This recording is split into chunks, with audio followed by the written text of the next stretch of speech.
Go for the cheers. Go for the hit and the hits. Go for the scene. Go for the screens. Go for the gallery. Go for the win. Go to Ocean.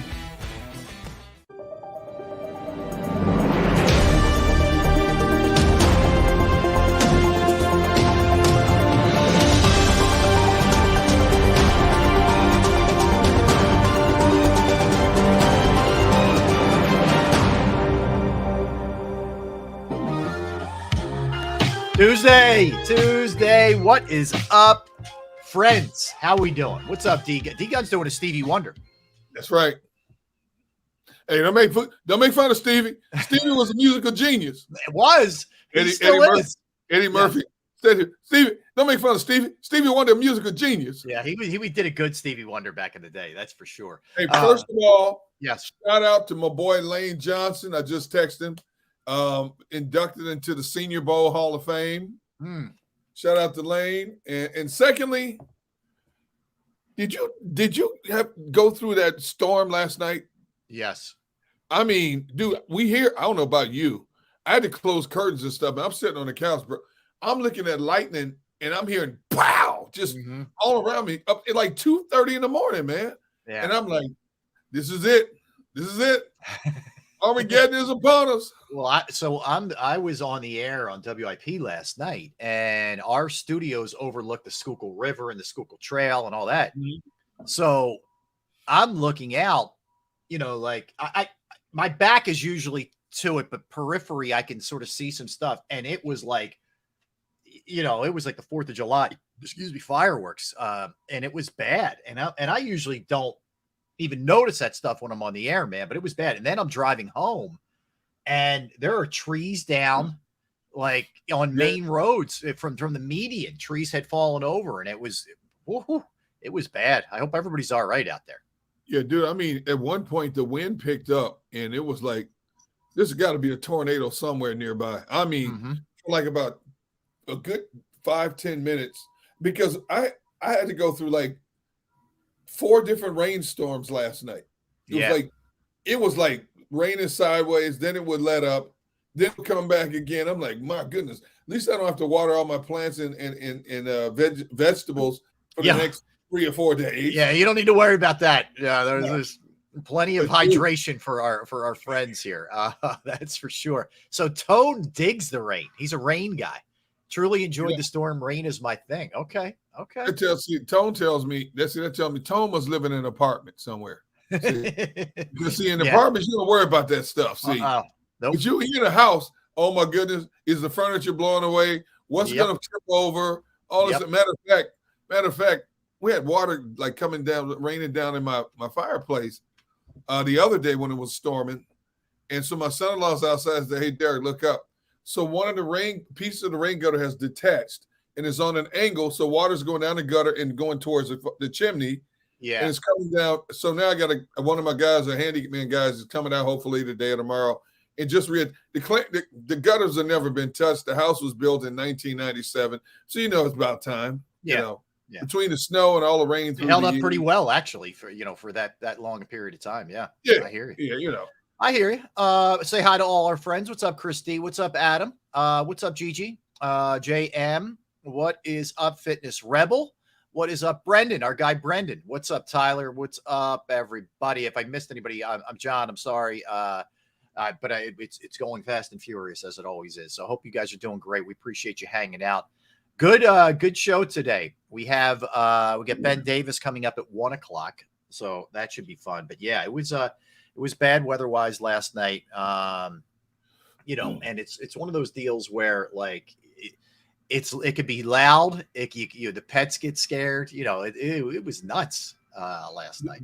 To show you how bad it is, this one dog we have, the one that flunked doggy daycare, this dog shook uncontrollably for about 5 hours. I thought the dog was going to go into a seizure or something. Oh God! It starts breathing heavily. Now the other dog, the oversized Chihuahua, nothing phases this dog. He always buries himself under blankets on our couch and stuff. So he did what he did, buried himself under the blankets. But at one point, the thunder and the lightning was so bad, so loud. All of a sudden, I felt something on the back of my leg when I'm sitting on the couch. He was on the floor under my legs. And I'm like, And then all of a sudden, I'm like, where is he? And I looked in the crates behind us. He wasn't there. He had gone upstairs into the crates in the bedroom. That's how scared he was. Now, that's when you know it's bad. When that dog moves, because nothing phases that dog. When that dog moves, you know it's pretty bad, man. I know, man. It is. It's still. I think we're getting more today too. So who knows? But it didn't. And we were just getting it all day yesterday in this area, and then it finally, started last night. But it was, it was pretty bad. I haven't cut my lawn, Derek, in like 3 weeks, maybe. 3 weeks. Yeah, and I cut it every week because before I left to go away this past weekend, it was raining a ton. I couldn't cut it then. I'm finally get to it. Hopefully, if it's not raining when we've done the show today, I'll bang it out. If not, I'm going to do it tomorrow. But it looks like a jungle, man. I gotta take care of it. So we'll I get mine cut every week. The guy didn't come last week because on both days he cuts, it rained, so he didn't cut. So right now, I look like I got an Amazon rainforest out there. And so he usually comes on a Thursday or Friday. So I can't wait for him to get here this week and get this down, man. Because, Gigi, to answer your question, he said oversized Chihuahua. My Chihuahua, Gigi, is like 12, 13 pounds. Most Chihuahuas are like 6, 7. And then you got the teacup Chihuahuas, which to me are not, real dogs. Those are what I call anorexic squirrels. My sister-in-law has a teacup Chihuahua that's about this big. You can take a fly swatter and knock that dog out of. But this dog is 13. I think it is big as he was like 14 and a half pounds, but he's like 12, 15 pounds. Yeah. Nice. Yeah, it's funny. All right. So we want to encourage everybody to email us. Tone, let's throw it up there. We got SportsTake at SportsTakeJaKIB at Gmail. So SportsTakeJaKIB at email. Now we got one, right? Guys, we got something new from the folks over the course of the last day or so. So let's check it out. Stop right there. First of all, I'm disappointed. I'm gonna be flat up honest with you. All right. We got these people stoked last week. They were all on board. Can't wait to do this. Can't wait to do that. We haven't had nearly as many as I thought. We could choose from. I'm disappointed by the response. I appreciate those who did respond. I thought we'd get double what we've gotten up to this point. So that's just me venting right now. Okay. So let's see. Like I said, we enjoy the pictures of you guys, whatever's going on in your life, any of that kind of stuff. So we want to bring it up now. So who is this? Who is that with BG? That we have with BG.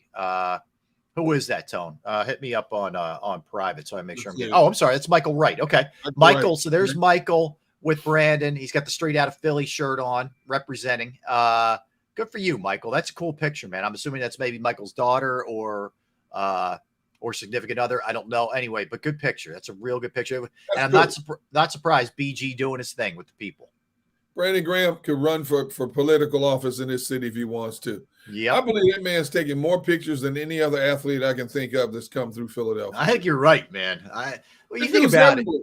Well, he. Let's think about this. So, like Brandon, Kelsey. I don't know. I guess Bryce Harper.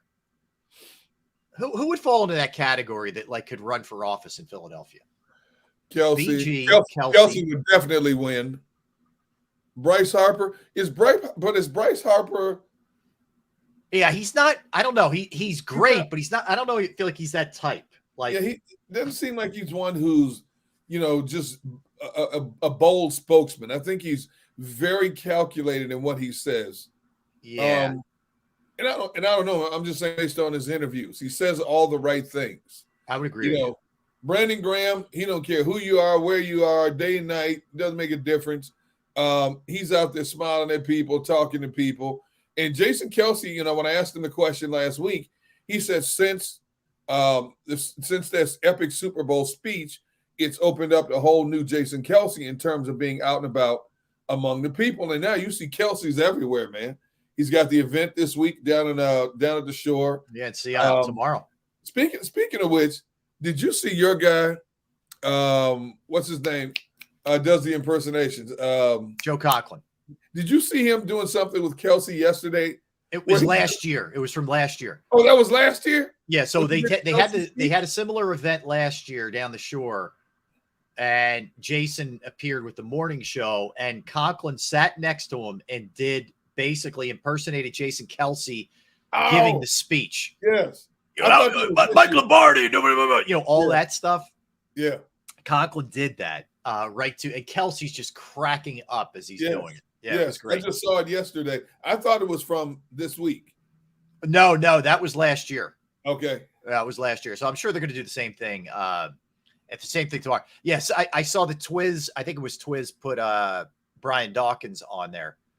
No doubt. Like if you're doing all time or last 20, 30 years, Dawkins wins in a landslide. I mean, I think over anybody else in Philadelphia sports. Would you agree with that? I think Doc could probably run for governor of the state of Pennsylvania and push and make a good push. His passionate speeches, his faith, his honesty, his integrity, and of course, he's so open about how he's battled and continues to beat depression. Yep. He has platforms that everybody can relate to. And I think Brian Dawkins would be a great political figure. I might even go so far now as to say Jalen Hurts. Jalen Hurts might be a mayor, could be a mayor, maybe a congressman. Jalen Hurts is very surreal, very mature. He gives you answers that make you think. Whether they're comical or not. He gives you answers like, "What did he mean by that? What did that mean?" Like flushing a deuce and stuff. Never heard that before in all the years of covering sports. He's got a line ready for any situation. It's remarkable. Oh my god! Like Tone says, Hurts better suited for the Secret Service. You're probably right, but because of the platform he's on now, and because he got this team so close to winning a Super Bowl, if he ever wanted to run for office, now would be the time for Jalen Hurts to run for office. He would be very, very calculated, very mature in his comments and his answers. Chris D said, "Good with Jalen Hurts for governor and then president." That's a possibility. You just never know. And I'm thinking, who else would make a good political figure on athletes in Philadelphia? There really aren't any Flyers that come to mind. I'm just trying to think of if there's any other Eagles. Like Zach Ertz would have, I think, been pretty decent as far as that goes. Communicating, well-liked, power couple with the wife. Hugh Douglas. Everybody would be partying at Hugh Douglas's campaign. Oh my God. Good one. Connor Barwin. That's a good one. Speed racer. I don't think so. Antonio Brown. I don't think so. Howie for treasurer. Good point. JM. Howie for treasurer. That makes sense. Wow, Rob, you've been here longer than I have. I'm just thinking since I've been in this town in '97, athletes would be great political figures. Wow. I know, right? Hey, what about Troy Vincent? Oh, Barbara Carroll says McNabb. Troy Vincent would be a good one. Troy Vincent would be excellent. Troy Vincent, oh my goodness. Troy Vincent is so meticulous, so well thought out. That's a good one. Good one. The problem with certain guys like Chase Utley's too quiet. Yeah, except when he gave that World Series speech. World F champions, yeah. Other than that, but he's too quiet, I think. Too quiet. Who else from that Phillies about team? Jimmy Rollins? Like Jimmy's very dynamic. Yeah. Like Jimmy's a guy who I could see addressing a crowd, and the crowd would, get into a fervor and vote for him. Like he could do well on a campaign trail. Jimmy. This is a good one. Adam's exploits. John Runyon. He was a politician. Yeah. Yes, he was. He was a congressman for New Jersey. He was. Mylata, Tone says, yeah. I mean, the only issue is he's not an American citizen. Or maybe he is. I don't know. But I think Mylata would be more like a press secretary. Yeah. Let's see. Sirianni. Oh, okay. Sirianni would be interesting. Okay. What about Flyers head coach Tortorella? Oh boy. Oh boy. See, the problem is you can't be super impulsive if you're a politician. You can't be reactionary. Wait a minute. That's perfect. All politicians are super reactive. Are you kidding me? I don't know that you're supposed to be reactive. Brendan says Chris Long. I love Chris Long. I think he'd be really funny. The only problem with Chris Long would be every other word. Yeah, a lot of he'd be working blue. Yeah, he'd be working blue. That's for sure. Oh man, that's a good one. It's a good question though. That spurred out of this. What about let's see, Phillies, Sixers through the year? What about Allen Iverson? Well, Julius Erving would have been the perfect. Oh, that's a great one. Julius Erving would be perfect. What about Iverson? No. Oh my gosh.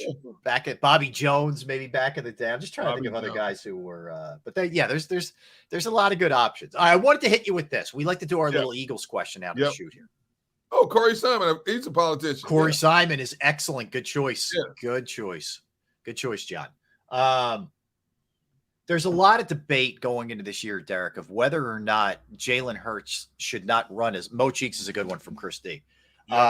Whether or not Jalen Hurts should run as much as he has the last couple of years. So let me give you some numbers here while you ponder that. So 2021, he rushed 139 times for 784 yards, 5.6 yards per carry, 10 touchdowns. That was his first year as a full-time starter. Okay. 2022. That 139 went up to 165 rushing attempts, 760 yards, 4.6 yards per carry, 13 touchdowns. Okay. Now to put it in perspective, last year with quarterback rushing attempts, Jalen had the most in football at 165. Justin Fields, I thought Justin had more than him. He didn't. Justin had 160. Okay. Then it's Daniel Jones at 120.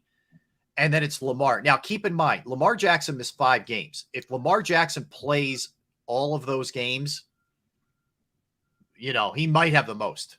Yes. So he missed time. Which is scary when you think about it. Yeah. So the way it breaks down is 37. He was 37 of 41 in terms of being successful with a quarterback sneak. That's 91%. Best in the league. So if you subtract, well, you can debate whether that's fair or not, but if you subtract the 41, it drops him down to 124 in terms of rushing attempts. Okay. All right. So that would sit him, just ahead of Daniel Jones and underneath Justin Fields. So here's the thing. And I think Nick Sirianni said this well. After he signed his extension, Nick Sirianni said, we're not going to take away from who this guy is when he was asked about the rushing thing. So one of the things that makes Jalen great is his ability to take off if he has to, or, the RPOs and all that kind of stuff. So he said, we're going to be smart about it. We understand that. We don't want to put him at risk, but we're not taking away from who he is. Do you buy that? Like, do you buy that they just view it as, hey, this guy does this great. This is what makes him great. And we don't want to put any kind of, saddle on this guy or keep him bottled up. What do you think? Yeah, I buy what Nick Sirianni says, but I also believe that they are looking at the numbers and, all injuries happen in the NFL. I don't care who you are, they happen. But to get to where you want to go, who's the one player that you need is that quarterback under center. I think they're going to be a little bit more strategic about how and when. The fact that he had 41 quarterback sneaks, right? And we were talking about this on the pre-show meeting. My only concern with the quarterback sneaks is if you look, you have more and more teams now that are trying to stack the middle of the line of scrimmage, and then all of a sudden you have somebody blasting in from over the top to try to push him back. All it takes is one time to catch him on the crown of the helmet, because that's the only time basically when helmet to helmet is legal is when a guy comes diving in the pile, and we see it time and time again. I don't want to see Jalen Hurts get to a point where he gets hit right on the crown of the helmet, and all of a sudden you start talking about neck injuries. Now, you can't play the game fearful. No. And Nick Sirianni's right. A big part of who Jalen Hurts is and what makes him such a dynamic weapon is his ability to take off. Jalen Hurts just has to be really, really conscious about getting out of bounds, sliding, getting out of bounds, something Michael Vick could not Never do. did. Never He did. could not do. Nope. And Jimmy Rollins working with him still couldn't slide.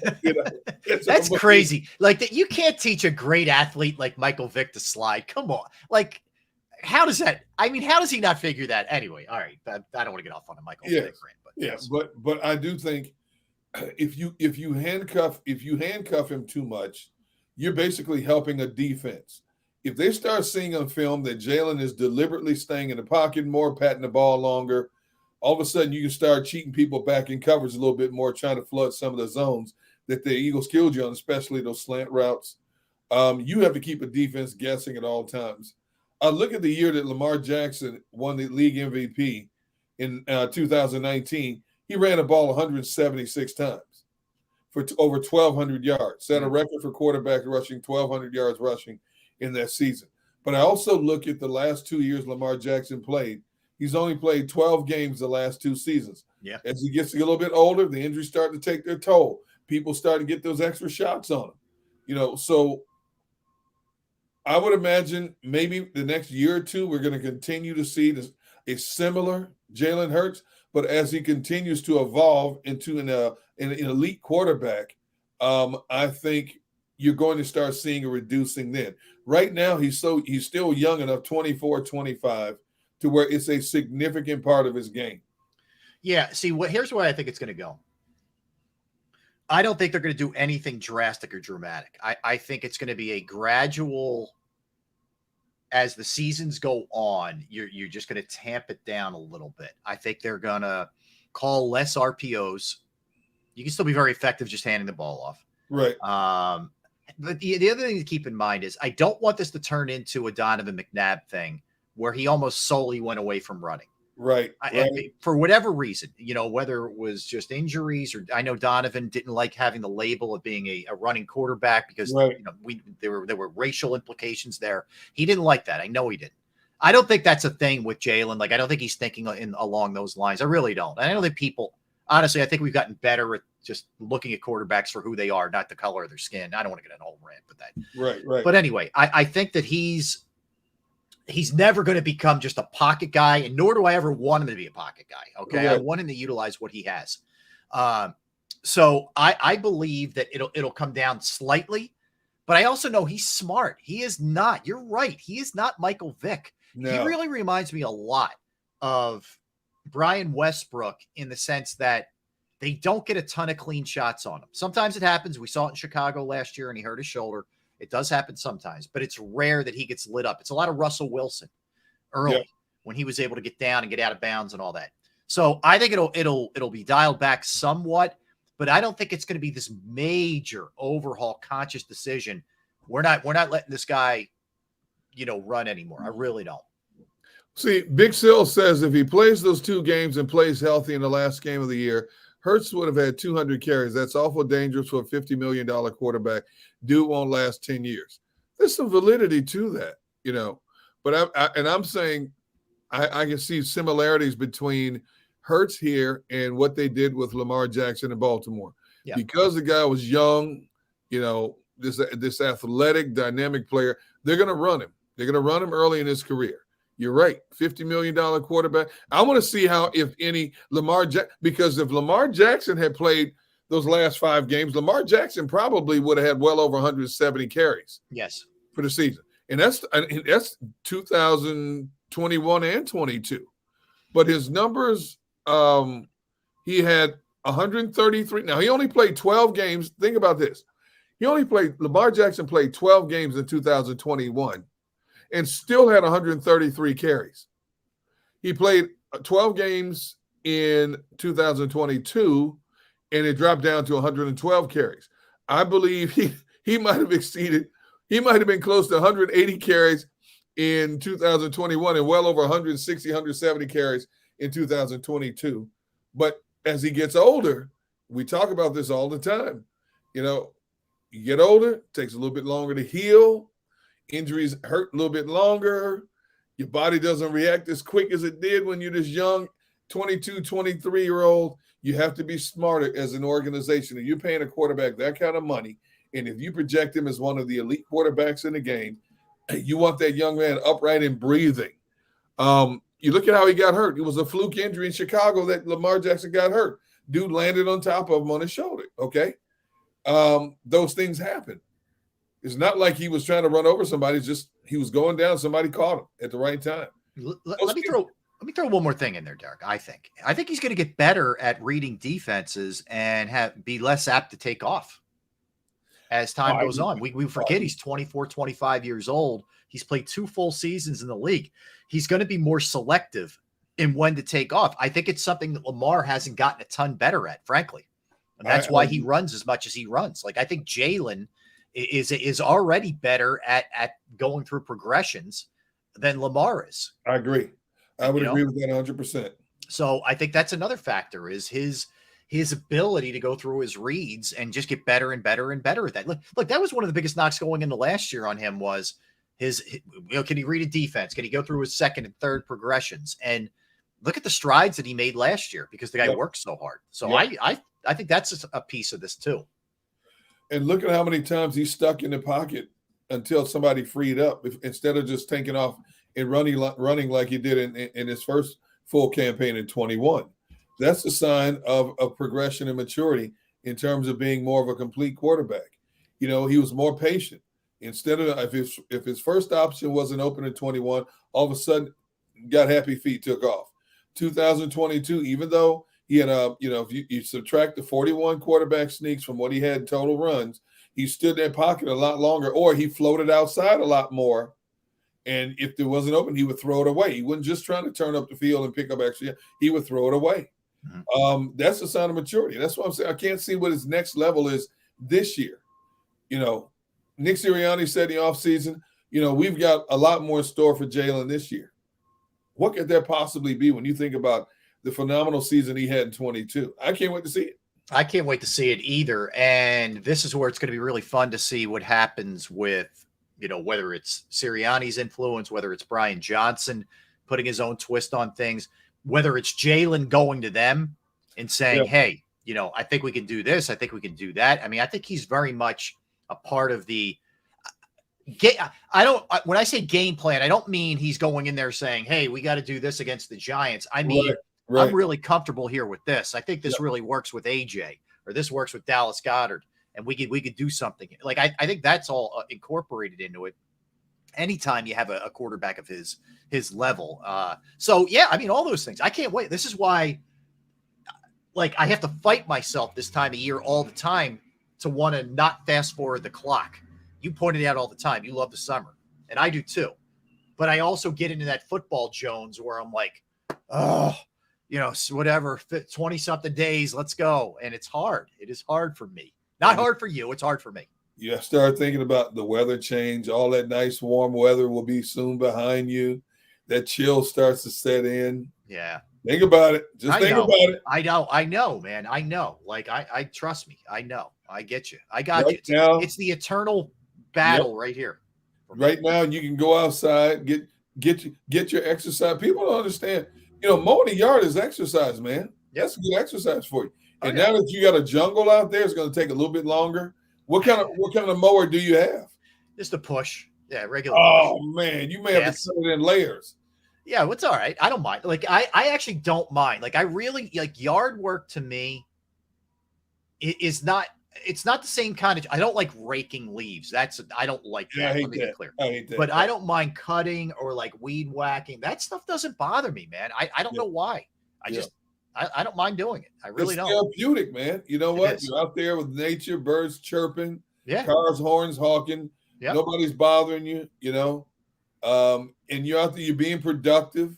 Yeah. You know, with me, I got the music going, you know. And it's just productive. Be out there, shorts and a t-shirt, working up a good sweat. Yeah. Can't do that in the winter, man. You go outside, you got to do layers when you're shoveling snow. Your back hurts, your arms hurt, neck hurts. You know, biofreeze becomes your best friend from December all the way through possibly February, March. I know. Although we got no snow this past winter. No, we didn't. Knock on wood, Thank which you. means we're probably due, but who knows? Let's keep our fingers crossed. Why you want to say that? Why you have to go there? I'm knocking on wood. So we'll see. But yeah, that's interesting. It's an interesting debate, that's for sure. All right. So when we come back, by the way, 1 o'clock, Ben Davis, as I mentioned, we come back, we're going to take a look at the top 5 teams in the NFC that would concern you if the Eagles get them in the playoffs. So we'll do that when we get back. Yes, that is correct, Dan. I hate the crawl space, raking leaves, and milking my Cheerios. I am a weird individual. Okay. You never have milk in the Cheerios. Did you ever notice? So I have had it and I don't like it. It makes them too soggy. So here's the deal. When you're rich and or famous, you're eccentric. Yes. When you're not, you're weird. So I fall into the weird category. I'm weird. You ever notice that if somebody has weird, quirky habits and they're loaded, they're eccentric. So you're saying that you're rich and you're weird? No, I'm not. I'm saying I am weird because I'm not rich or famous or whatever. Weird is a very nice, subtle way of describing you. Yes. Yeah, I'm probably being too kind to myself. I would probably say strange, bizarre. Well, I don't want to say. I don't want to go that far. That's a little too harsh. Let's just say different. Yeah, let's go with different. All right. I'll, you know what? I've been called a lot worse than different, so I'll take different. Burgers with no cheese. Correct. Cheerios with no milk. Yep. You and I. Wait. What do we? Last summer when we did something at Ocean. Yeah. And we went to the food court to have. What did you have? Do you remember what you had then? That was when your lovely daughter dimed you out. I think I did. I was pretty normal. I got wings or something. I didn't get anything. It wasn't that bad. Did you have wings? Did you have wings with no sauce? No. I like wings with sauce. I like wings with sauce. Did you get Asian noodles with no seasoning on them? No seasoning on it. Or I know people who eat spaghetti. I don't like this. So people will eat spaghetti or some kind of pasta with just butter, and they don't like tomato sauce on it. No, what? I'm not saying I do. I won't eat it that way. Oh. I need tomato sauce on there on my spaghetti. Gigi said he has wings with no chicken. Rob has a grill. John Dickerson, Rob grilled cheese without the cheese. Don't put it past him. I'm telling you. I do like grilled cheese, but I don't like it with like tomato or anything. I just like cheese and bread. I'm just a cheese and bread guy. Yes. Yeah. All right. We're agreed on that. All right. Let's get a timeout. Yes, I am weird. I am eccentric. I am different. Yes, I know. You've ventured into another dimension. Hey, know thyself. And I know what I am. All right. We'll get a timeout. We'll come back and we will dig into the 5 teams in the NFC that would concern you if the Eagles got them in the playoffs. We'll do that when we get back. Derek Gunn. No sugar. Derek Gunn. Tone's even Teams hitting me on the private chat too. I'm getting it from all sides. All right, let's get a quickie in here. We'll come back. He's Derek. I'm Rob. We are Sports Take, JAKIB Sports YouTube Network. Let's talk about something I do love, and that's Bravo Pizza of Havertown. Yes, Bravo Pizza of Havertown. Been going there since I was a kid. Alex and the crew there every single day, putting out the best product you could possibly ever have. And here's what I love. Fresh food all the time. Flour flown in from Italy. Bravo's got 20 different styles of pizza, so plenty to choose from. You get a slice if you want. You're in a hurry. Got to get your slices on your way to go. They have the you make it, you name it, they'll make it. Specialized pizza your way. But beyond the pizza, they have fresh salad, sandwiches, wraps, wings. All are stellar. Spaghetti bolognese is killer. Had it a few weeks back. And the beauty is, too, they're always giving back to the community. Bravo Pizza of Havertown has fundraisers for charities, schools, little leagues, where the proceeds go to those organizations. You can follow them on Instagram and Facebook at the Bravo Pizza of Havertown for daily specials and promotions. They're at 1305 Westchester Pike in the Manoa Shopping Center in Havertown, 1305 Westchester Pike, Manoa Shopping Center, Havertown. Give them a call, 610-446-3810, 610-446-3810. Bravo Pizza of Havertown. Do you stream on a Roku, Fire Stick, Google TV, or Apple TV? Now you can watch 6ABC 24/7 with the 6ABC Philadelphia streaming app. And the big story on Action News? Search 6ABC Philadelphia and start streaming today. Go to get your game on. Go for the beers. Go for the cheers. Go for the hit and the hits. Go for the stakes and the stakes. Go to get your parlay on. Go to get your party on. Go for the scene. Go for the screens. Go for the gallery. Go for the win. Go to Ocean. Visit theoceanac.com to plan your visit. The greatest fans on earth. It's a bold statement, but would you expect anything less from Philadelphia? 58 years of heartache creates a toughness, a grit, a resolve not found in most. Sure, our prayers were answered, but now that we've had a taste, we're looking for more. Pondley Hockey, official partner of the Philadelphia Eagles.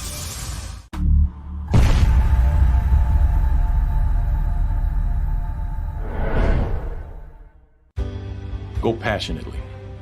Go fearlessly. Go confidently. Go Birds! Go confidently towards your goals with First Trust, Philly's hometown bank for nearly 90 years, and the official bank of the Philadelphia Eagles. We're focused on getting you over the goal line. So go with conviction, go with trust, Go Birds! and go forward with us by your side. First Trust Bank, the official bank of Philadelphia Dreams. Oh, and go Birds. All right, did you know I was the Mommy Slam Dunk Champion? Really? Yes, really, don't sound so surprised. Let's see it. Oh, you're ready. All right, here we go. Let's hear the crowd. So go to right, I go to left, fake 'em out. Mama, go up, mama! She did it. Again? You can't avoid gravity, but United Healthcare can help you avoid financial surprises by helping you compare costs and doctor quality ratings.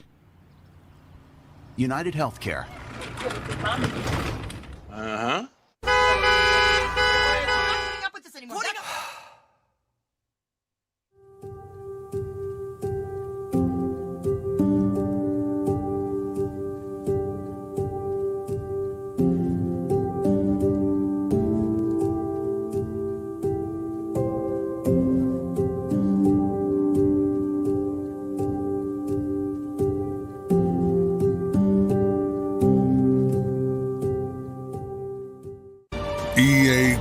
EAGLES, Eagles.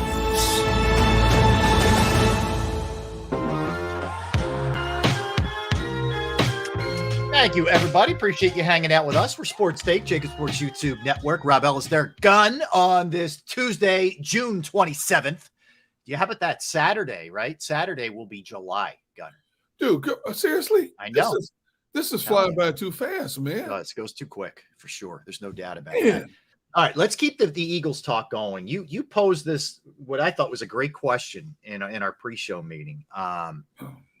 When you're looking at the NFC, and it comes down to the 5 teams, if we just break it down into 5 teams in the NFC that would concern you if the Eagles get them in the playoffs. First thing to point out is, to the Eagles' credit, they had the best record in the NFC last year and got home field advantage, which, you know how big that is in Philadelphia. So to be 14-3 last year really paid dividends, obviously. So, this year it could be different if they with the schedule that they have in the hard division that they play in, it certainly could look a little bit different. All right, so let's dig into this, Gunnar.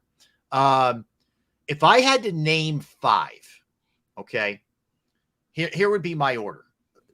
Okay, so you want to do them in chronological order or just give? No, I'm sorry. I just mean, like, if I'm throwing 5 out there, I'll give you my 5 teams. Okay. That's all right. Who you got? All right. Okay. The Niners. San Fran. Okay. The Cowboys, because they've had the Eagles number and they were 12-5 last year. Let's not forget about that. I know they seem to fall apart every year in the playoffs, etc. Yes. I'll be honest with you. After those 2, there's a pretty significant step off after those 2 in terms of like concern/fear factor. Okay. But the other teams that I would put in there, I would put Seattle in there. Okay. I would put the Giants in there. Oh, okay. That gets me to 4. And this is where I got to think long and hard. when it comes to the next one. So, excuse me. I would probably lean towards the Vikings. Ooh, okay. And that would be my 5. Your 5, okay. All right. Now give me yours, and let's run through each of these teams after we do it, and what concerns, what doesn't concern, et cetera. So where would you go? Okay. I would preface mine by saying, first of all, I'm not worried about them coming to the link. My 5 are based on Eagles could have trouble with these teams if they had to play them on the road in the playoffs. Okay, so the road is more of a concern for you. Road is more of a concern for me than anybody coming to the link in the NFC. Not like the AFC where you can say, man, there's like 10 different scenarios here, you know. But my 5, let's see, we only had 3 out of the same 5. I'm a little shocked. Okay. So my 5 are Detroit, Saints, San Francisco, Seattle, Dallas. So we had 3 out of 5 the same. Okay, so you go Saints. Wow. Okay. Is that just belief in Derek Carr coupled with it, what else they have here? Yes. Derek Carr, if you look at what the Saints last year defensively, yeah, they had the 5th best defense in the league. Yeah, they were good. It got lost in the shuffle with everything else that was happening. Yeah. They only gave up 20 points a game. The problem with the Saints was they gave up 130.5 yards rushing a game because they had so many injuries. They couldn't get off the field. Plus, they had all kind of quarterback issues between Dalton and Jameis Winston. You put Derek Carr with that offensive talent, and again, depending on what happens with Alvin Kamara, because I'm thinking by the time they get to the playoffs, he will have served his suspension. He'll be back in the fold. So they'll be as complete a team as they can possibly be health-wise, so on and so forth. Derek Carr puts up good regular season numbers. Mm-hmm. And I also say I have somewhat of an advantage over you in this. I've been in every NFL stadium there is. Right. And I know what the noise factor is like. New Orleans is insane when you play down there. I've been down there when the Eagles have played them in the playoffs. Mm-hmm. The noise bouncing off that dome is insane. Mm-hmm. Seattle is one of the loudest stadiums in the NFL. No doubt.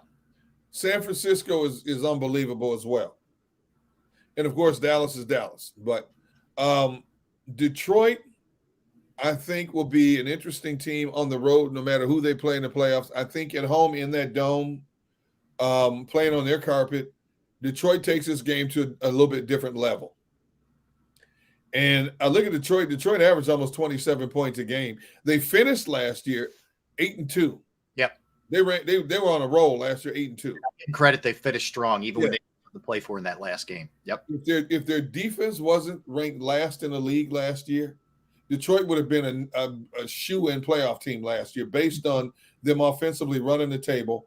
Mm-hmm. Their defense was just to sit. Well, they went out, they got some pieces. They added Aiden Hutchinson, with CJ on the back end now.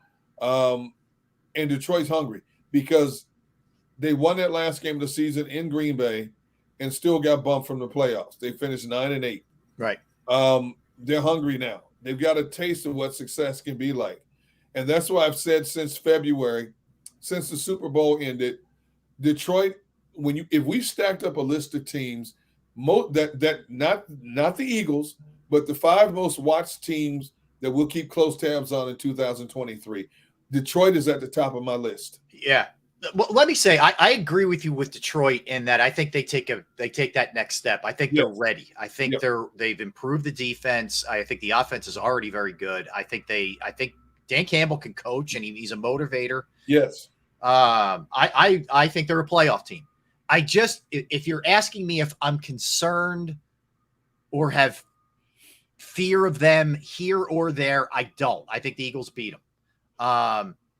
And now New Orleans is an interesting one. You're right about their defense, and there's the Carr factor. He's got pretty good receivers. Yep. We don't know about Kamara right now. I know Sill says that he thinks Cook's going to sign there. I think Cook may end up in Miami, but either one, whatever could happen. Could definitely happen in New Orleans. They're going to be good. I think if I would amend anything, I'd probably throw the Saints in there But here's the thing about the Vikings. And I know Kirk Cousins' history here in big games, so I know.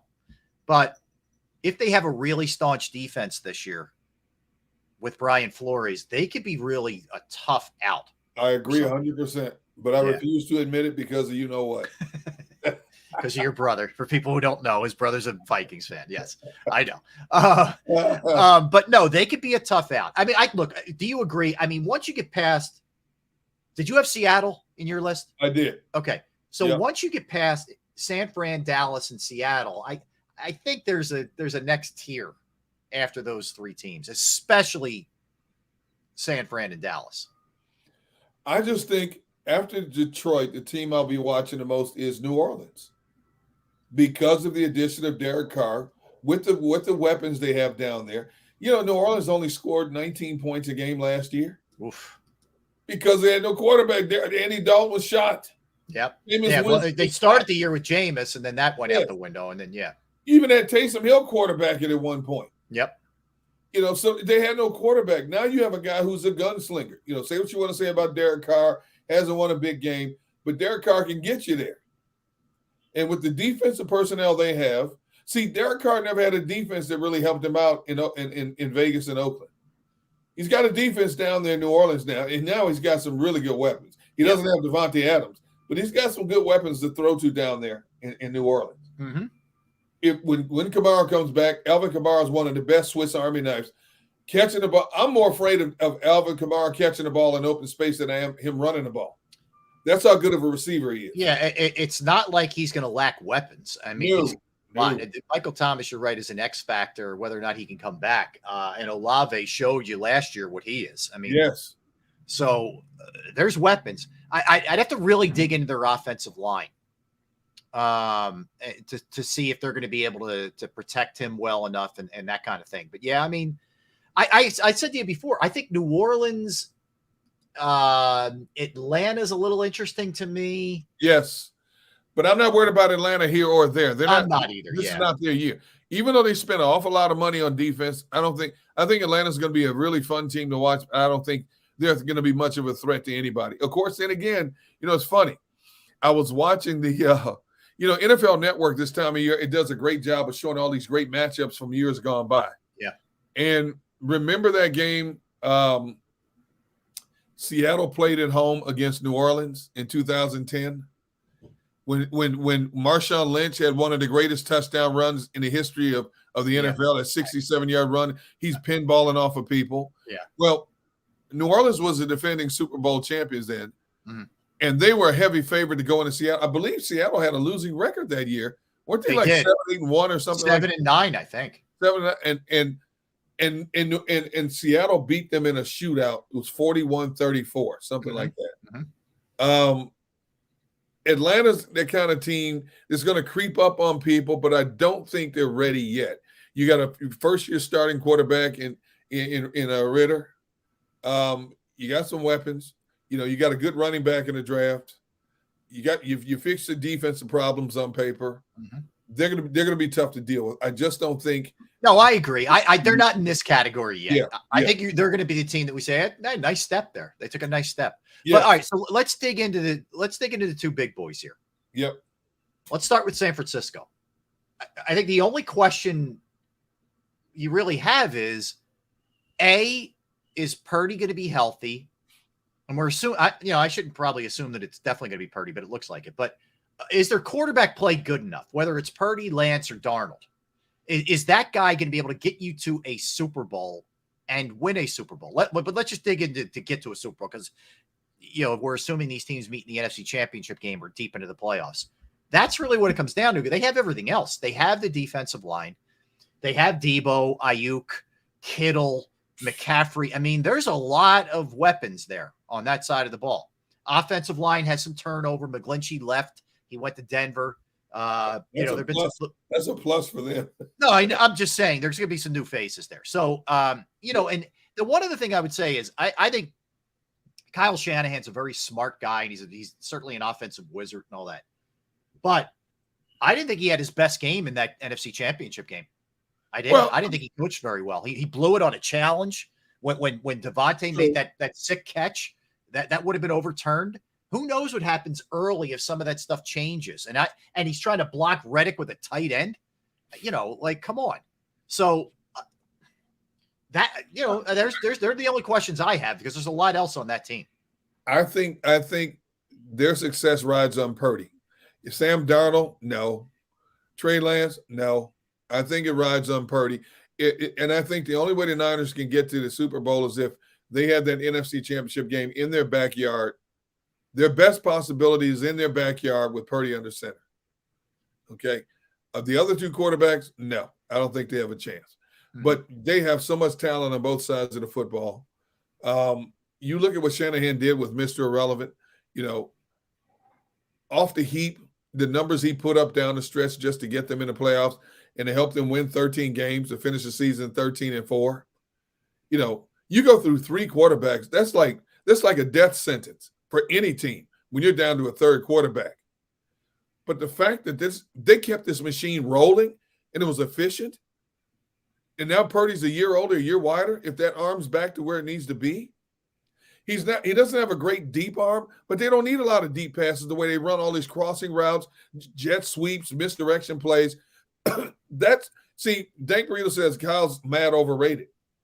I don't know if you overrated if you can go through three quarterbacks and still win 13 games. Yeah. Like I don't know if I'd say overrated. I say there's some questions though. I'd say there's some questions. There's questions, and you brought up some valid points in his decision making. But let's face it, he was down to Taysom Hill, quarterback in the team. Not Taysom Hill. He was down to McCaffrey, basically quarterback in the team. I mean, Josh Johnson goes down, and it's a whole thing. Went down. I mean, the whole thing. Yep. So he was throwing three sheets to the wind. No, I know. Just trying to keep offense on the field. Yeah. In fairness, let's face it. Odds are, if you're on your second or third string quarterback anyway, you're cooked in that league. I mean, so let's face it. Right. All right. Let's go Cowboys then. Let's go Cowboys. 12 wins last year. They add Cooks. They add Stephon Gilmore. McCarthy takes over the play calling. Kellen Moore's out. So there is some turnover there. Zeke is out. They lose Dalton Schultz. You pointed that out yesterday. It's a good observation. So while they have added, they've also lost some things. And again, if I'm going to point out Shanahan, I got to point out McCarthy. I am not a believer. Nope. I think he's a guy, because of the talent, who's going to win a good amount of regular season games. But if I'm in a tight playoff game, I'm feeling great about my chances if I'm going against him, that he's going to go the wrong way on Sunday. Even in Dallas? Even in Dallas, yes. Well, wasn't the one 2 years ago when Dak scrambled? They tried to run that was in Dallas, wasn't it? Yeah. Yes, that was in Dallas. So, again, talent, you respect their talent, but ultimately Dallas and the Sixers are very similar. A lot of talent. Show it to me now. Let's go deep.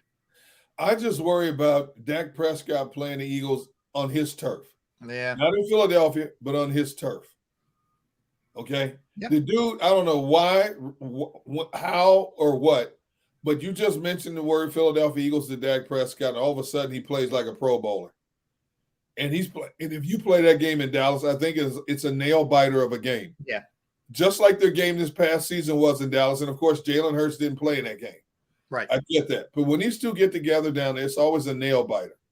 I go back to that game in 2018, and Dallas won the game in overtime. Of all things, Jalen Mills comes up to break up Rasul Douglas. Rasul, yeah. It ricochets off his arms right into the hands of Amari Cooper. Touchdown, game over. Just crazy stuff happens in Dallas. Dude. No, but you know what though? You're right. I wonder how different some of that stuff looks in a playoff setting. True. With Dak and McCarthy, who have both come up small in those situations. I do wonder about that. I like I said, look, the two teams I respect the most in the NFC are San Fran and Dallas. So I'm not dissing them. I'm just telling you, I like the Eagles. I like the Eagles from a coaching standpoint. And you know what? Here's the other thing. That's why as frustrating as that Super Bowl loss was, the fact that Jalen Hurts played great in that game, nothing's going to phase him in terms of a playoff game, in terms of being overwhelmed or any of that. Right. he's going to be ready to roll. You know, I put Seattle on the list because they scored 23 points a game, but they gave up 23 a game, and they went 3-5 in their last 8, so they kind of backed into the playoffs. Yep. But the fact that Geno Smith completed 70% of his passes, and then you got and add in Jigba to this already potent receiving game, and then they went out and signed Devin Bush in linebacker and Julian Love for the back end of the defense, brought Bobby Wagner back home, brought Jaron Reed back home. I don't expect them to be a sieve on defense this year. The young corner they had was Tariq Worley. Yes. Woolen. Yeah, the one we talked about yesterday. Yeah, he's a beast. He's a beast. So I expect Seattle's record to improve this year. And let's face it, you have to take into consideration. You look at a team like New Orleans. Their schedule's not as tough as the Eagles. It's not.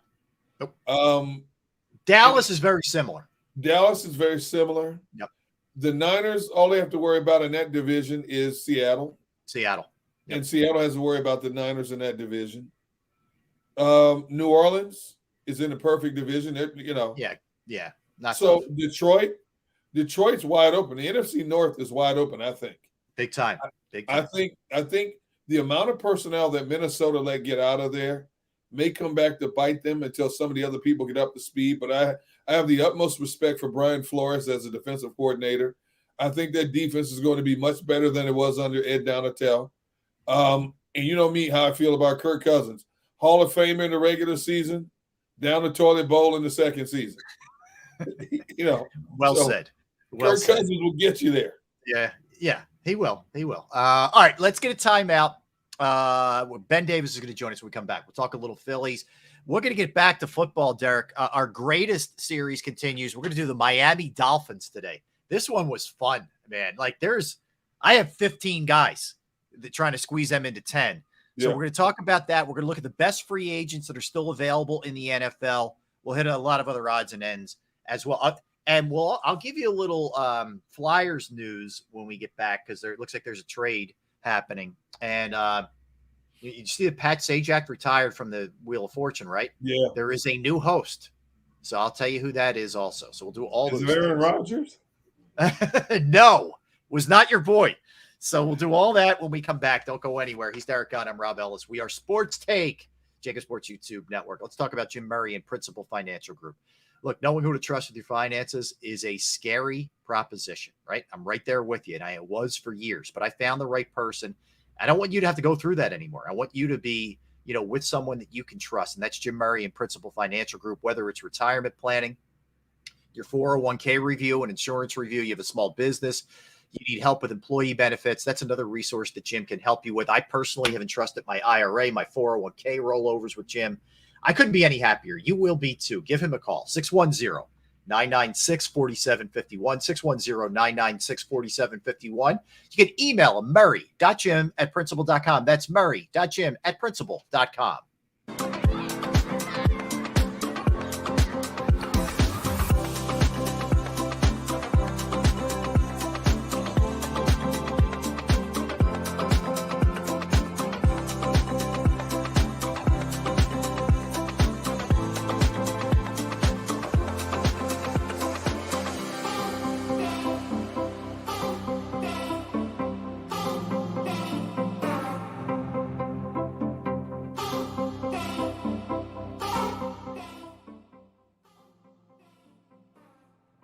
Heading down the shore, have a ball once more. Here, imaginations run wild and time stands still. Because here, you can find the best of the Jersey Shore, all on one 5-mile island. So leave the old you behind and get lost in the woods. Wild, wild, wild wood days.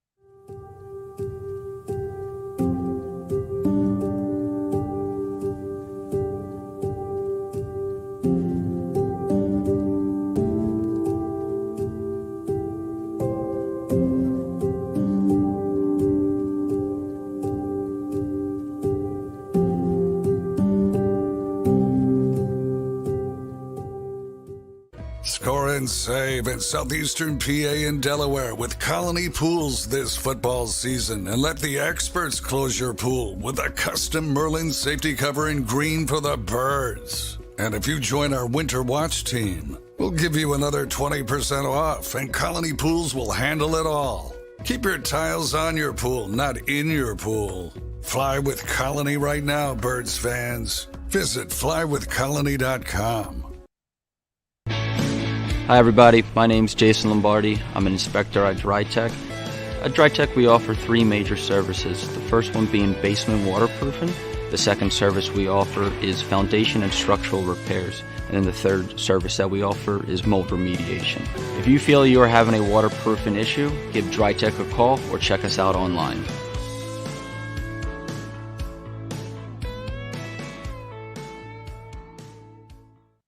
EAGLES, Eagles.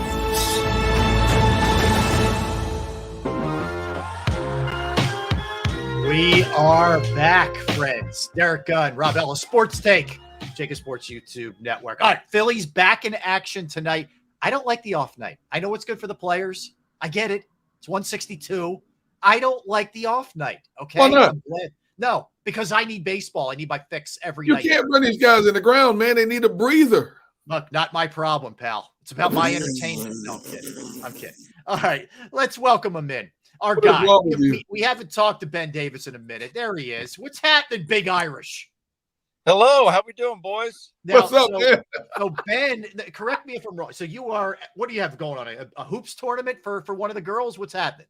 No, the girls will be attending Notre Dame Academy next year, and they have like an open gym for basketball today. Okay. So, yeah, so I just dropped them off, and they're done in an hour and a half. So, figured I'd just hang out and talk with you fellas. My scouting reports, I have connections in the CYO organizations. My scouting I'm reports sure you have do, told Rob. me, yes, that she can flat out play. So I'll just leave it at that. I've heard very good things. So we'll just I thought he was out in the back 40 shooting something. Not that time of year. I was going to say, no, not quite yet, man. I got a quick question I got to ask you though, because Sure. I know you have a lot of land. Are you allowed?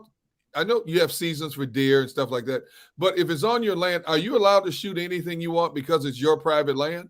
No, you have No? to have it. Has to be regulated. It has to be during in season, unless you have a crop damage permit from the government. Where Okay.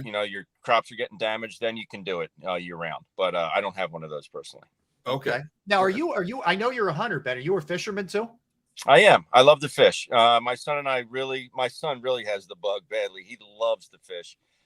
We go up and down the Brandywine River is like our primary place to go for smallies, and it's we take the canoe. It's one of our favorite things to do. That's awesome, Gunner. Right up your alley, man. Oh yeah, smallmouth bass fishing is awesome, man. A lot of people say they're stronger than largemouth. They are. If you catch a 2-pound smallie, which I mean, it fights like an 8-pound largemouth. They're unbelievable. A lot of fun. All right, we got to get you two together, man. You guys got to get out there. He's been avoiding me for years. Nothing yet. Okay, it's a challenge, I think, right there. All right, interesting. All right, Ben. So let's hit a couple things here. They got the Cubs tonight, who have been decent. Okay, I think maybe a little better than people thought initially. Nothing great, but okay. I want to start with the good here. Suarez on the hill tonight. Last 4 starts, a 1.04 ERA, 25 strikeouts, 7 walks. I mean, the first couple games you could see some rust, Ben, but after that, something clicked in the month of June, and he is rolling right now. Yeah, he really has settled in. His fastball command, I feel like we always go back to fastball command, but his fastball command has gotten so much better. He found a feel for his changeup again, and this curveball. I mean, he would throw the curveball every now and again last year, but this year he's spinning it in there. He's throwing it behind in counts. He's throwing it 2-1 counts. He's getting swings and misses with it. So it's really just a fourth pitch for him that has come a long way. And he said, he's just, the more he throws it, the more he feels comfortable with it. But I think that addition, and then plus the changeup, he got his feel for his changeup back. And we asked him, like, hey, what's the deal with your changeup? He goes, I don't know. He goes, I just don't have a feel for it right now. He's gotten it back, and he's been a lot better.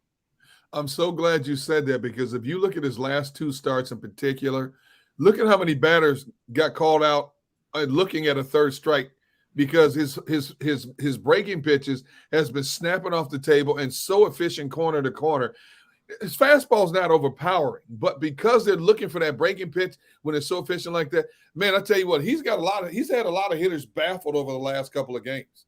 He does, and the fact that he's filling up the strike zone. And to be honest with you, Gunner, if I were facing Ranger Suarez, the last pitch I would look for would be a breaking ball, a curveball. I'd go up there thinking, okay, fastball, changeup. He's very good on the glove side, so inside to righties, away to lefties. Yep. So I'm looking for that pitch in there, and then they'll fade that changeup away. Then you start spinning some baseballs in there, and then your plate is completely full. You don't know what to look for. So it's he's just been good. Plus, his give a you-know-what factor is at 0. So he just goes out there. He's conviction in every pitch. He competes, and he's really fun to watch. And he's a great fielder. Ben, I think also, too, with him, he's sort of perfect for this pitch clock. Like, he didn't have to make any adjustments. That dude worked quick anyway. Like, you always feel like he's in a rhythm no matter what. At least that's the way it feels to me watching him. So it didn't seem like he was one of those guys, maybe like Nola, who would man, I gotta really concentrate. He gets it. He's ready to go. He's old school in that sense. He is, and I think he has a lot of faith in his catchers, in JT and Garrett Stubbs. I think he has, again, conviction every pitch. Okay, what sign am I getting? Okay, you want a curveball? Okay, I'm going to throw this the best of my ability. I think that's what kind of really sets him apart. Ben, all right, Rob said he wanted to start it with the good. Now we got to bring up somewhat of the bad.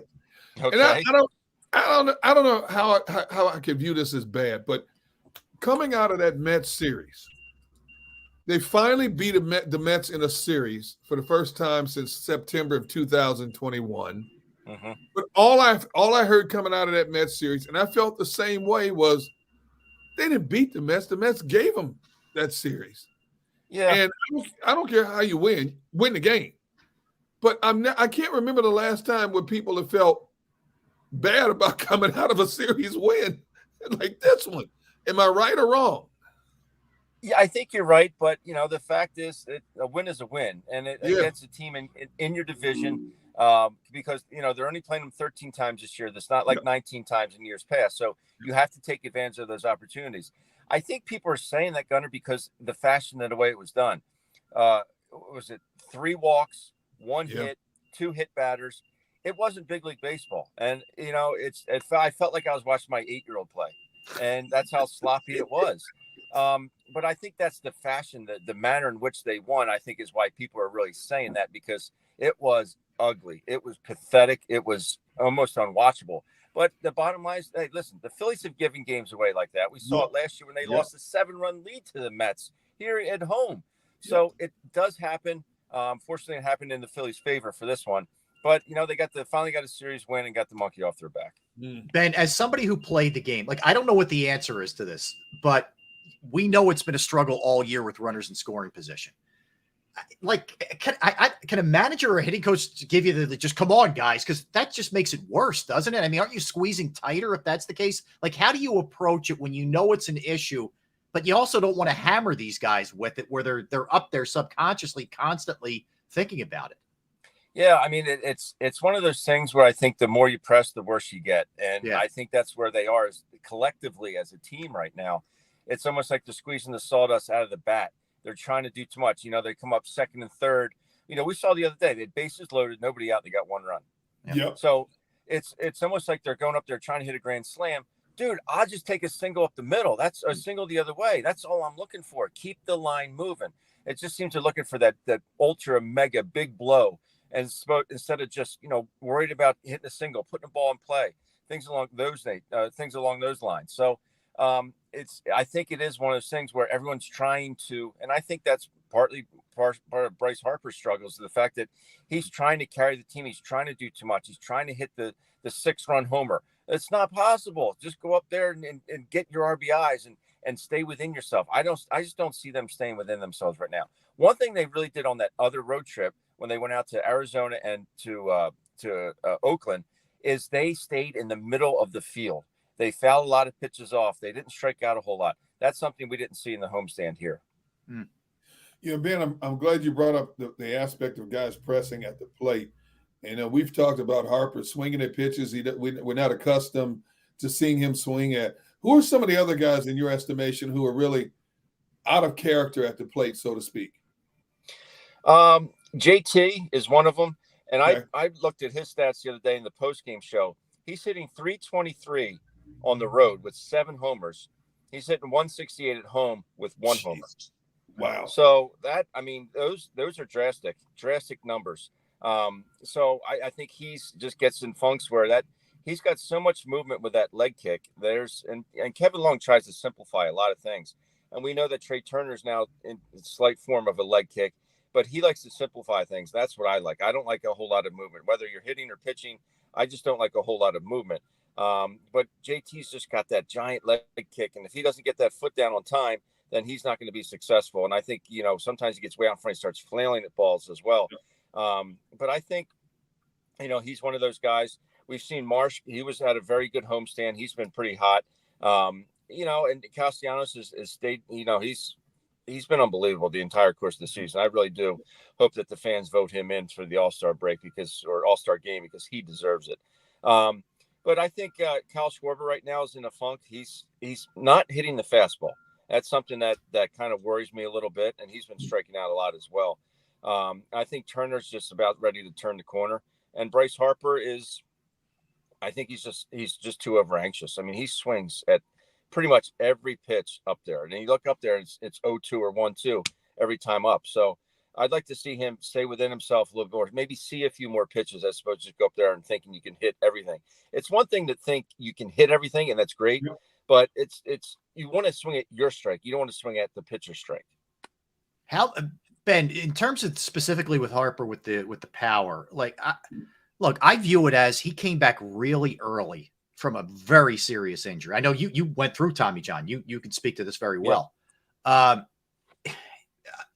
feel like it'll come. I know it sounds like I'm just being sort of a pie-eyed optimist, but we got to understand that he wasn't going to come back and be Bryce Harper immediately. I think because he started off so well with just getting hits and stuff, we were all like, he doesn't need any rehab. He's good to go. Now you're seeing it kind of catch up to him a little bit. What is it like in terms of the power and what that, all holds when you come back from that injury? Right now, Rob, honestly, it didn't affect me. I mean, I was hitting long before I was throwing a baseball after Tommy John. So I don't think this injury, and not to make little of your question, but I don't think this injury is affecting his hitting. I don't think it is. I think it's more so his approach and his over anxiousness is what's getting him out right now. If he wasn't ready to come back and be 100% from a hitting standpoint, he would not be in there. And, they're not going to make that mistake again, with playing him and if he re-injures that ligament, that's the last thing you want to happen. But I just think right now he's in his head and he's over swinging and he's over anxious. I think those are the 3 main contributing factors to him slumping. I think 2 homestands ago against Detroit, he juiced a couple good balls to left field, one to left center. They didn't go out. He thought they got him. He kind of stood there in the box and watched them go. And all of a sudden the guys are coming underneath it and camping and catching it. I think that kind of got in his head because the winds were not in his favor. And he thought, I got to do more. I got to do more. Right. When we swing our bat, the harder we swing, I know it sounds silly. The harder we swing, the slower our bat gets. And I think that's what's happening with him right now.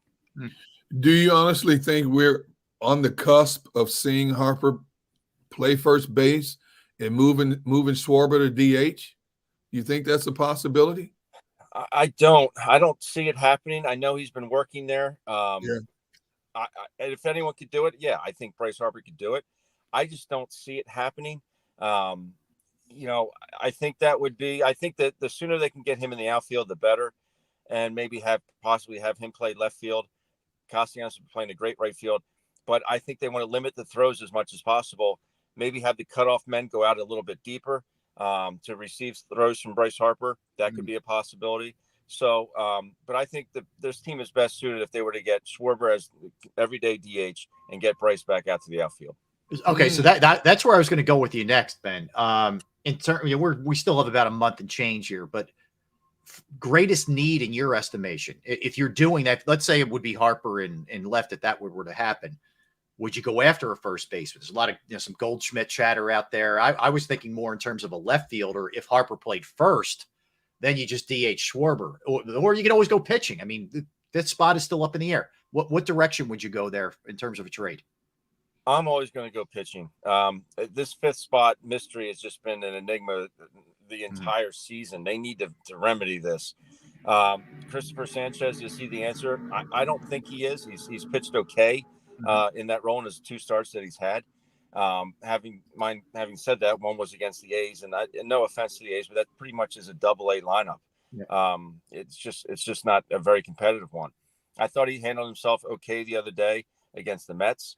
But I still think they need another guy. They need a 5th starter. They need to not have really that be a question mark for them anymore. And pitching is what wins. We saw it last year with the Astros.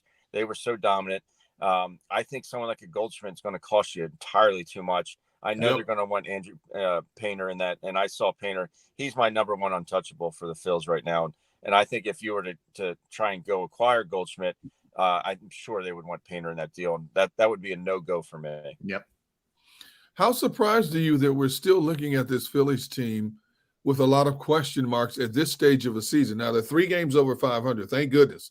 They're not underwater.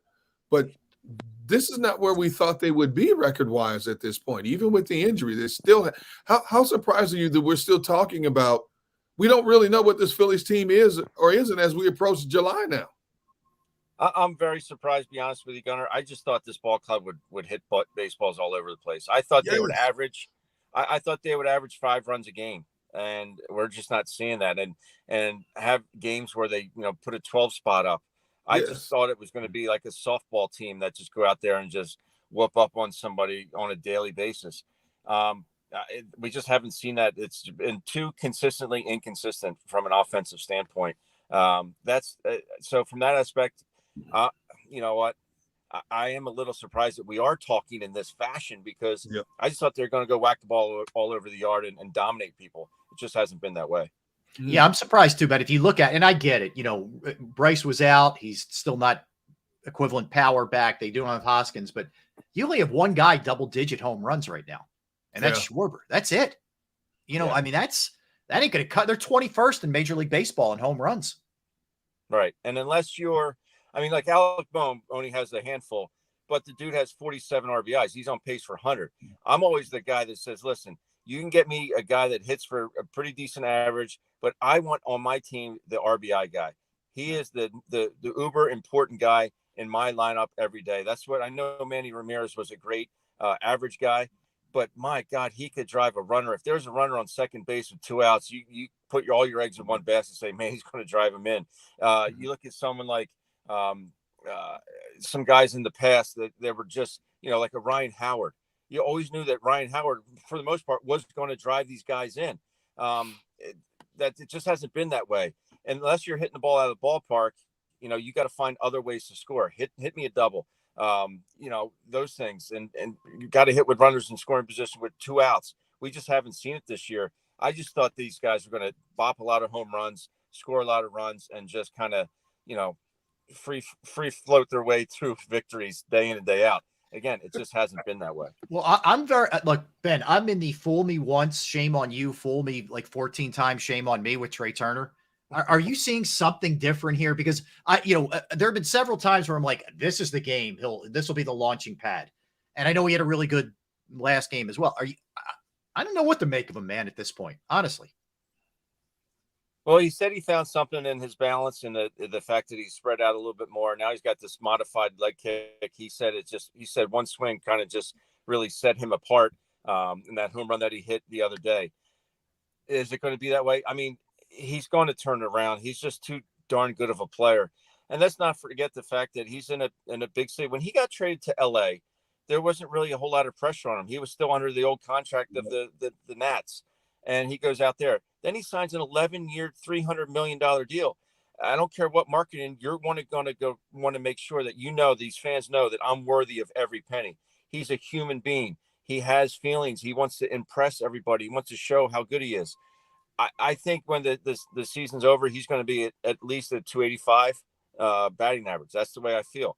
I think the worst thing that could have happened to Turner was the fact that he hit 5 home runs in the World Baseball Classic. Yep. I think that was the worst thing that could have happened because all of a sudden we as Philly fans like, this guy just hit 5 homers in the WBC. You know how many he's going to hit at CBP? He's going to hit 40. Right. He's never been that guy. And I think that was honestly one of the worst things that could have happened to Turner. Ben, what has happened to pitching at the major league level as we knew it? The Phillies game Sunday, Brigham they had out there, and Showalter admitted after the game, I had nobody else to go to. This epidemic we're now starting to see with position pitchers coming in to pitch in moments and throwing softballs up at the plate. I think it's somewhat of a mockery to the game at the highest level. And I don't understand, if a player has a day or two, why can't he come back and pitch 15, 20 pitches the next day? What do you mean you have to give him X amount of time off? What has happened to major league pitching at this level, man? Gunnar, how much time do we have? Your daughter will be a senior in high school when you finish this answer, Ben. It's driving me nuts, Ben. It's driving me crazy. So, did you ever hear the story about what Larry Anderson said? He said, God, who was it? It was I think it was Peter Gammons, told Larry that when he was in Boston, he got either up in the bullpen or in the game in 19 straight days. Jeez. 19. I think these guys, I don't think they throw enough. I think they're beyond coddled. Right. I think these analytics say, well, he can't throw 3 days in a row. We've heard stories where if a guy gets up in the bullpen, then he couldn't even pitch in the game the next day. They're counting that now. They're counting that, Ben. How's that possible? Yeah. I don't know, Gunnar. Like I said, I think and I don't want to be the back when I played guy. Your butt was in that bullpen and you were throwing until your arm was hanging off, or you literally went up to the manager and said, hey man, I'm so sorry. I can't go today. I just can't go. I just need 1 day. That's all I need. I just think these guys, it's almost like they expect it. Like they know they're going to the field and they're not going to play or pitch. They don't throw enough. I'm telling you, it's just, these guys are way too coddled. That's the bottom line, in my opinion.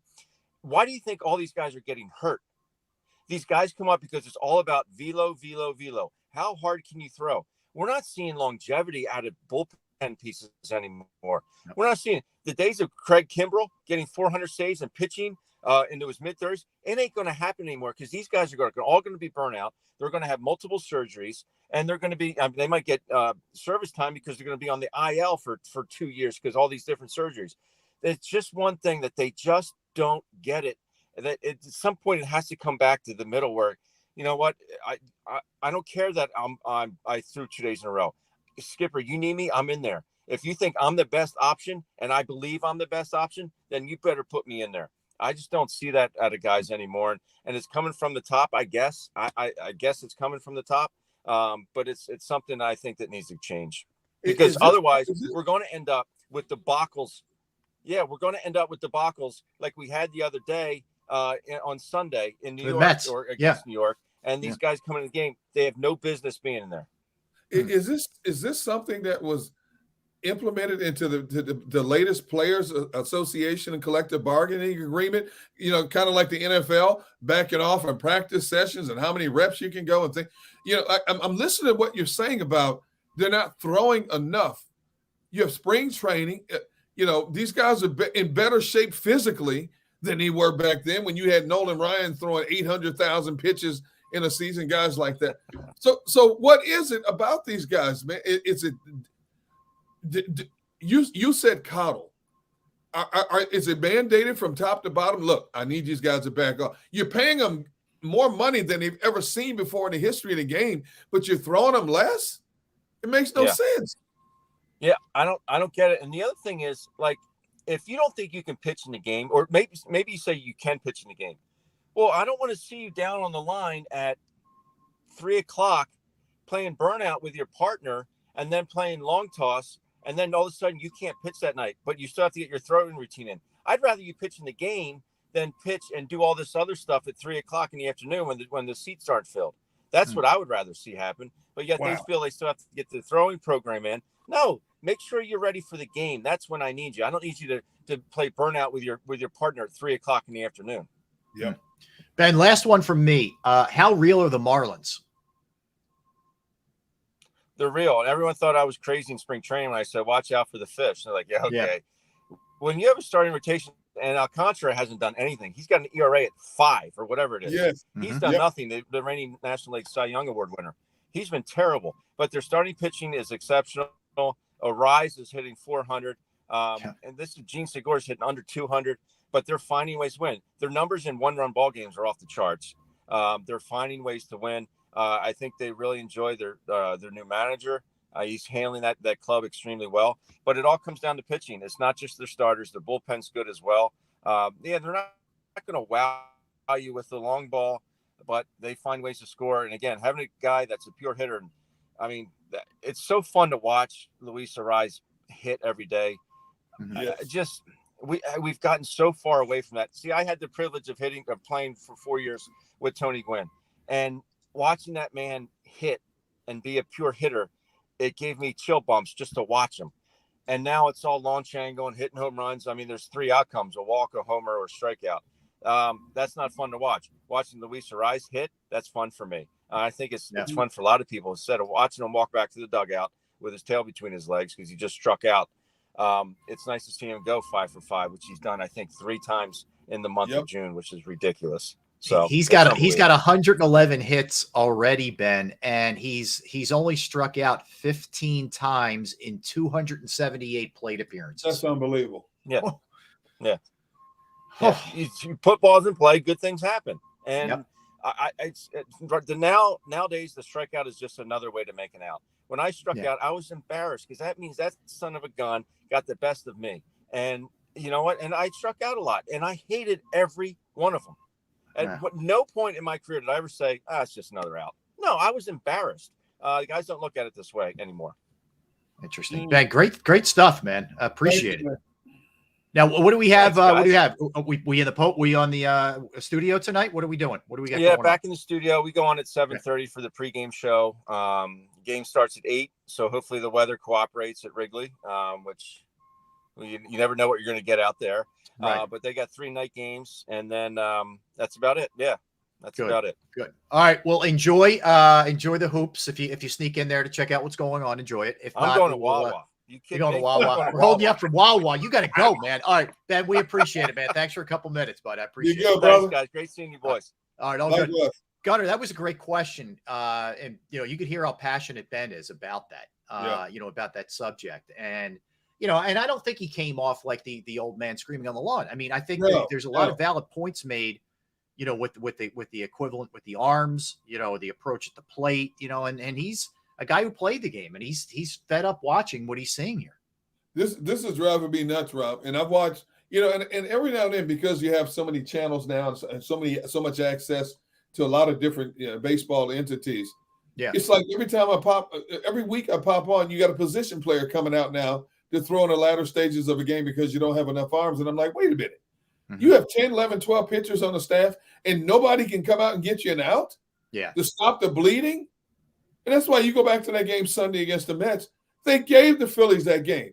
If they had one legitimate pitcher, that kid Brigham, he would have hit one batter. He walked 3, you're out of the game. You're done. Should have been gone. Yeah, so long. So long he was. Yep. And Showalter says after the game, I had nobody else. What do you mean? You got a bunch of dudes sitting out there collecting 7-figure incomes.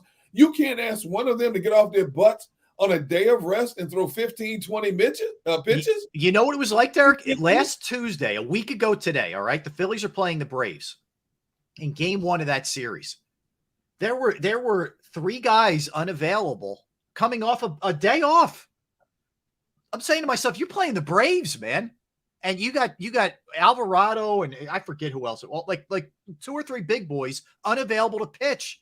Like, what are we doing here?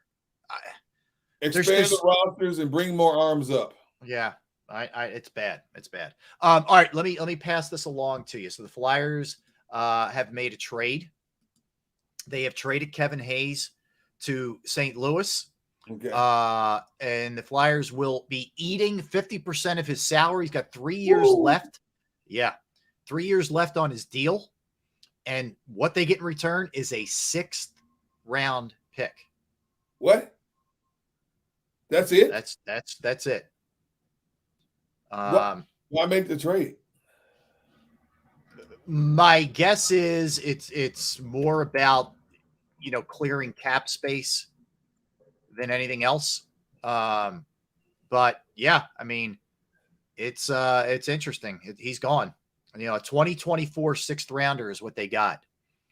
And they're, yeah, I mean, well, that was going to be part of the D'Angelo deal, was they're going to be eating 50% of that too. Like they're looking to cut ties, slash and burn. And I think, you know, it'll start to really kick in for them next year, where they're going to have a lot of cap space, but they're moving on. I don't think Tortorella was a big Kevin Hayes fan either. But they're making good on their promise. They're going hard here. There's gonna be a lot more where this came from. I mean, they tried. Yeah. No, I'm sorry. Go ahead. I'm sorry. No. I was just gonna say, like, over the weekend, they tried to move Sanheim and D'Angelo, and both deals hit snags. But there's gonna be a lot more where this came from. There's gonna be a lot more guys packing their bags. So basically, we're telling the fan base for this season it's going to be the Bad News Bears, but next year is when we're going to start really changing the complexion of this team. But I don't know. I can't necessarily say that. I don't know. Like, I don't know how much they're going to be aggressive trying to buy free agents versus just grow things in the, you know, organically out of the system. You know, Well, I'm not sure. Let me ask you this. Yeah. Right now, how many decent free agents are going to want to come to Philadelphia? I mean, Right. think about it. For years, Philadelphia was a premier landing spot because of the history, the tenacity, the toughness they played. Always a playoff team. That's not the case the last couple of years. How many free agents are going to want to come here? This is like the Death Valley of the NHL right now. Well, I think that's a great point, but I think that's why you got to start building it with young guys, where then maybe a veteran would say, okay, this guy looks like he's a real deal or whatever. But yeah, it's, you know, again, they sit. Yeah. And they're eating 50% of it. Are you see? I mean, okay. So like you just said, basically they want to unload a lot of big salaries and start afresh. I get that. But you got to get something better than a 6th round pick. Now they have what? 2 first-round picks now for this draft? They do. They have 7 and 20 or 22. Yeah, they have 2. So they're in a great position to rebuild the farm system. How soon will some of these kids be NHL ready? Hockey's pretty quick. They usually, if they don't go to college, they're up within probably, if they're a really legitimate prospect, by the time they're 20-ish. So Hayes he has 3 years remaining on a 7-year, $50 million deal. So it's about 7.14 per year. Okay. So you figure 20, you know, about 22 million left. They're going to eat about 11 of it. So yeah, he's gone. He is gone. Hayes said he had no preference. He's known he was going to be traded. He had no preference where he would go. Right. So they sent him to St. Louis. So he's gone. You think they'll trade the goalie? The goalie thing is very complicated. He's embroiled in a controversy where a woman, back when these guys were in like junior hockey, I think they were representing Team Canada. Yep. You know, claimed that there was a gang rape. There's an allegation of a gang rape, and Carter Hart was apparently, allegedly, one of the people involved. So that thing hasn't been completely cleared up yet. So that's holding things up. Okay. If you were to consider moving him, like he can't, they're not allowing any of those guys to represent Team Canada, including Carter Hart. Okay. So he's in a holding pattern right now, and I don't know that he'll go. I think he probably will end up staying for that reason, and because he's pretty good goalie, but never know. You never know. But, all right. So we come back. I'll tell you who got the Wheel of Fortune gig, which I know you're excited about. I'll tell you who got the hosting job. We'll do that. We'll talk a little Sixers, because a lot of the heavyweights, you know, in the NBA insiders are weighing in on the whole Harden thing. So we'll get into all that when we come back. Don't go anywhere. Derek Gunn, Rob Ellis, we're Sports Take, JAKIB Sports YouTube Network. I want to tell you about Pro Action Restoration. Pro Action Restoration is the place you turn to if you get fire, smoke, mold, any of the above, water damage in your home, a property that you own, a business. They are licensed, bonded, fully insured. They've been serving the tri-state area for more than 2 decades. Pro Action Restoration will work in conjunction with your insurance company also. So keep in mind, and I went through this. It was a Saturday at my parents' house. I reached out to them. They got right out there, and they absolutely could not have been better. Fixed the problem. Price was right. Crew was professional, clean, the whole 9. All right, give them a call, 610-623 3760, 610-623-3760, or online at proactionrestoration.com. That's proactionrestoration.com.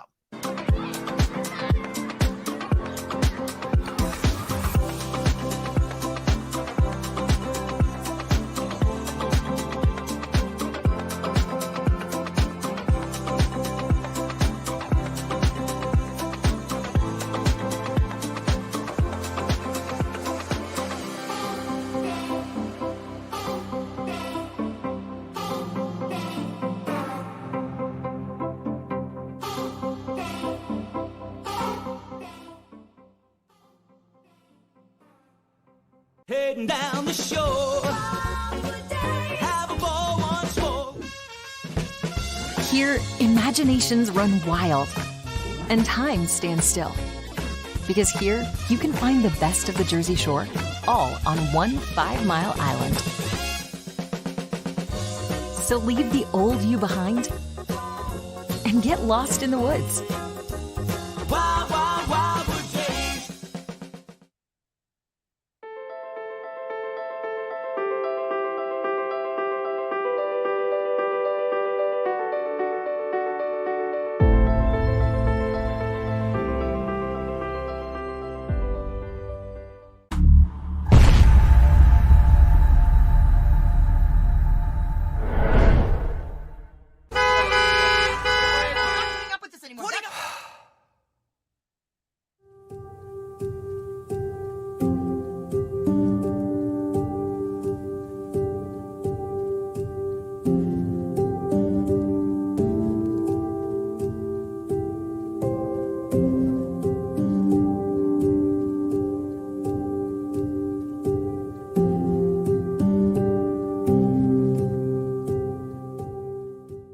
Score and save in southeastern PA and Delaware with Colony Pools this football season, and let the experts close your pool with a custom Merlin safety cover in green for the birds. And if you join our Winter Watch team, we'll give you another 20% off, and Colony Pools will handle it all. Keep your tiles on your pool, not in your pool. Fly with Colony right now, Birds fans. Visit flywithcolony.com. Hi everybody, my name's Jason Lombardi. I'm an inspector at DryTech. At DryTech we offer three major services. The first one being basement waterproofing. The second service we offer is foundation and structural repairs. And then the third service that we offer is mold remediation. If you feel you are having a waterproofing issue, give DryTech a call or check us out online.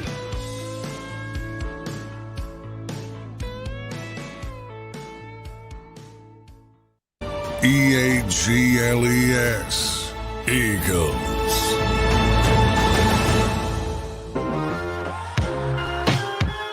All right, we're back. Sports Take, JAKIB Sports YouTube Network. Derek Gunn, Rob Ellis hanging out with you on this Tuesday. All right, so Pat Sajak at 76 years old announced his retirement. He will finish out, I think he's going to go until the end of this year or something like that, and then he's going to finish up. And so 2024, there will be a new host of the Wheel of Fortune. Sajak's been doing it since like 81 or something like that. Yeah. Ryan Seacrest. Huh? Here's the thing. This dude is so overexposed anyway.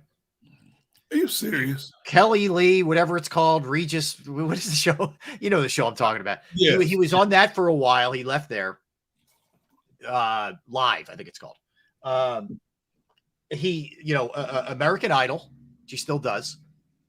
And he does a nationally syndicated radio show as well. Do we need more Ryan Seacrest in our life here? No. Are you serious? Out of all the people they could have picked, they picked. Yeah. Come on, man. I'm sorry, but I'm just not that interested. Frankly, I don't watch Wheel of Fortune. The only game show I watch is Jeopardy. Yeah. It's the only one I watch. So I don't really care, but I'm sick of the dude. He's the white Steve Harvey. He's the white Steve Harvey. He is. They both have 78 jobs, and it's just, oh my God. Yeah. So. Hey, look, God bless you. If you can get that many jobs, and they're paying you that kind of money. Oh, he's making serious coin. Yeah. You ride that wave for as long as you can. But of all the people, if you had asked me, D-Gun, name 10 people who you think would be a great host for Wheel of Fortune, he would not have been on there, because you're right. He's so overexposed.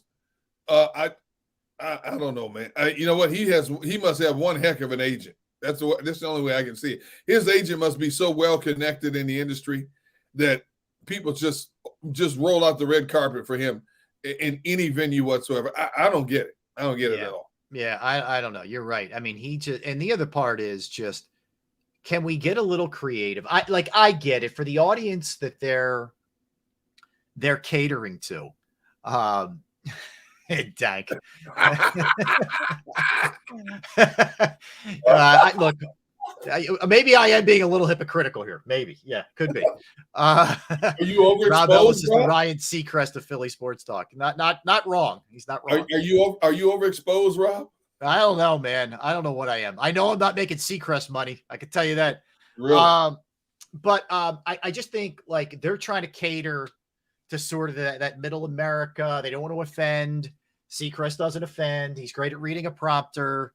You know what I mean? Like they're not going to take any risks, right? And that's what you get. Like that's what you get.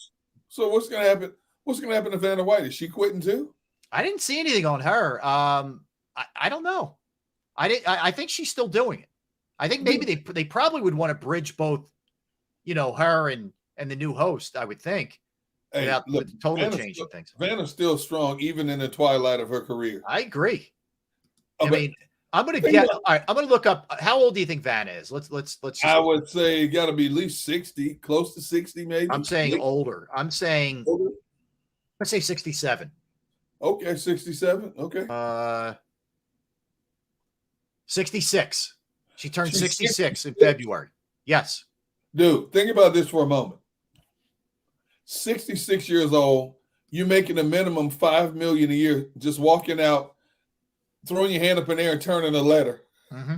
You're turning a letter, dude, and you don't even work a full year because they tape so many shows in such a short amount of time. They spread out throughout the course of a year. Mm-hmm. Dude, you get like 30 weeks off a year. I keep doing it.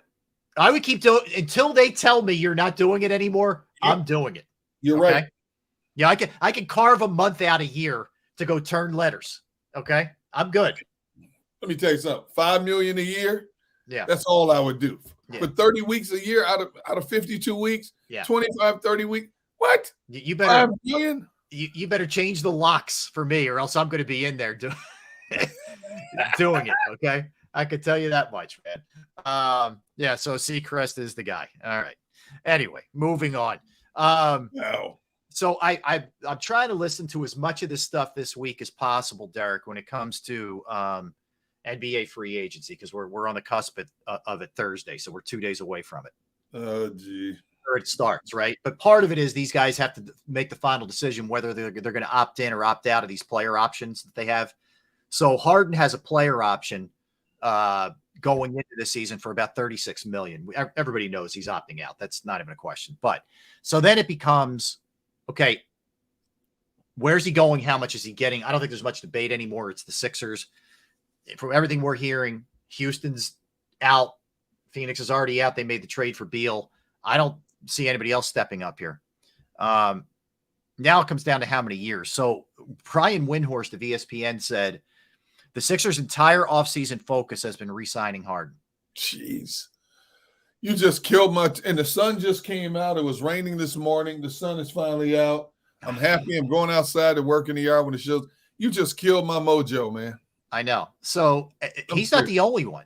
Mark Stein, who covers the NBA, Kendrick Perkins, who covers the NBA, basically this is a foregone conclusion that this guy's coming back. And there are some that believe that he might get more than 2 years. I'm like, oh, come on, man. But here's a basic principle of negotiation.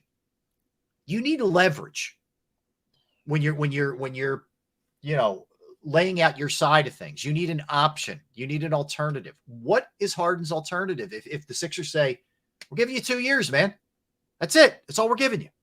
What's his options? I don't get it. So basically, you're telling me they're going to run it back with the same nucleus.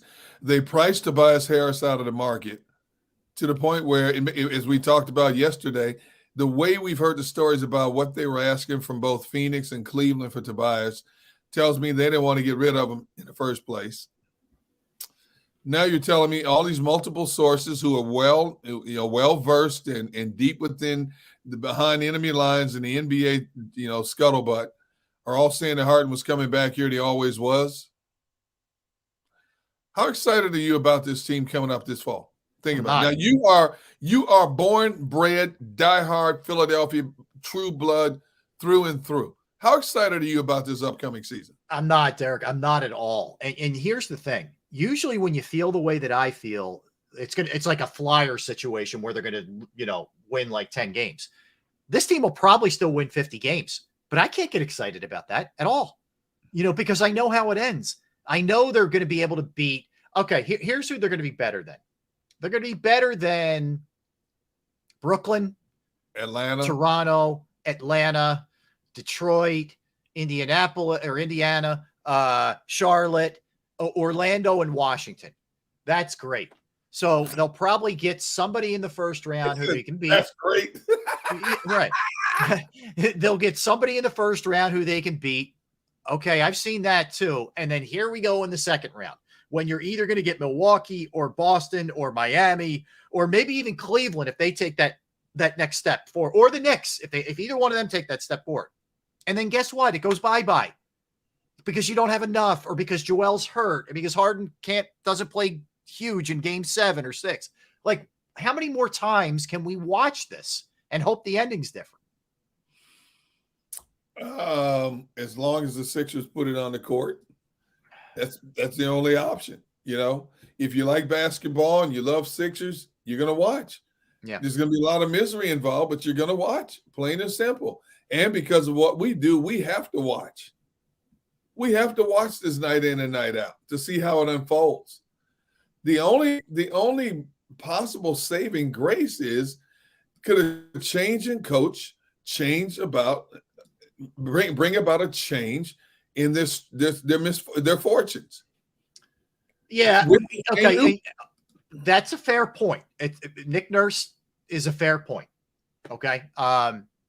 If there's anything I can hang my hat on, is that they'll be coached differently, and maybe he can reach them in a way that Brett Brown couldn't, that Doc Rivers could. Maybe. Okay. Or could he rub them the wrong way? I'm okay with that. I would rather him piss them off, quite frankly, get under Joel's skin a little bit, or not take some of the nonsense. I'd be good with that. Obviously the enabling hasn't helped. And I think Doc Rivers did try to get, like he even said, there were sometimes he was like, Joel, I need you to play. Like, I applaud him for that. But some of this stuff is too ingrained, I think, from the process years. I agree. And if you got the same group of guys, you got a new coach. Now, obviously, Nick Sirianni was able to do it with the Eagles, but football's a whole different mindset than basketball. So you got these guys who were under Doc Rivers, who did it Doc Rivers' way. Now you got a guy coming here and say, we're going to play better defense. We're going to do this. We're going to do that. And on top of that, if Harden's coming back, if the rumors are true that Harden basically went back to being James Harden, hoisting up shots when he wanted to, could he butt heads with Nick Nurse? If Nick Nurse wants him to be something else other than what James Harden wants to be, how long would that marriage last? Yeah, I know. You're right. But you know what though, Derek? Maybe if that's the case, it's time to start weeding things out anyway. If a guy trying to get you to do something differently or motivate you a different way or speak the truth to you rather than just kissing your rear end angers you, maybe it's time for you to go. See, if I was the Sixers after Nurse was hired, I would have immediately said, James, need you in Philadelphia.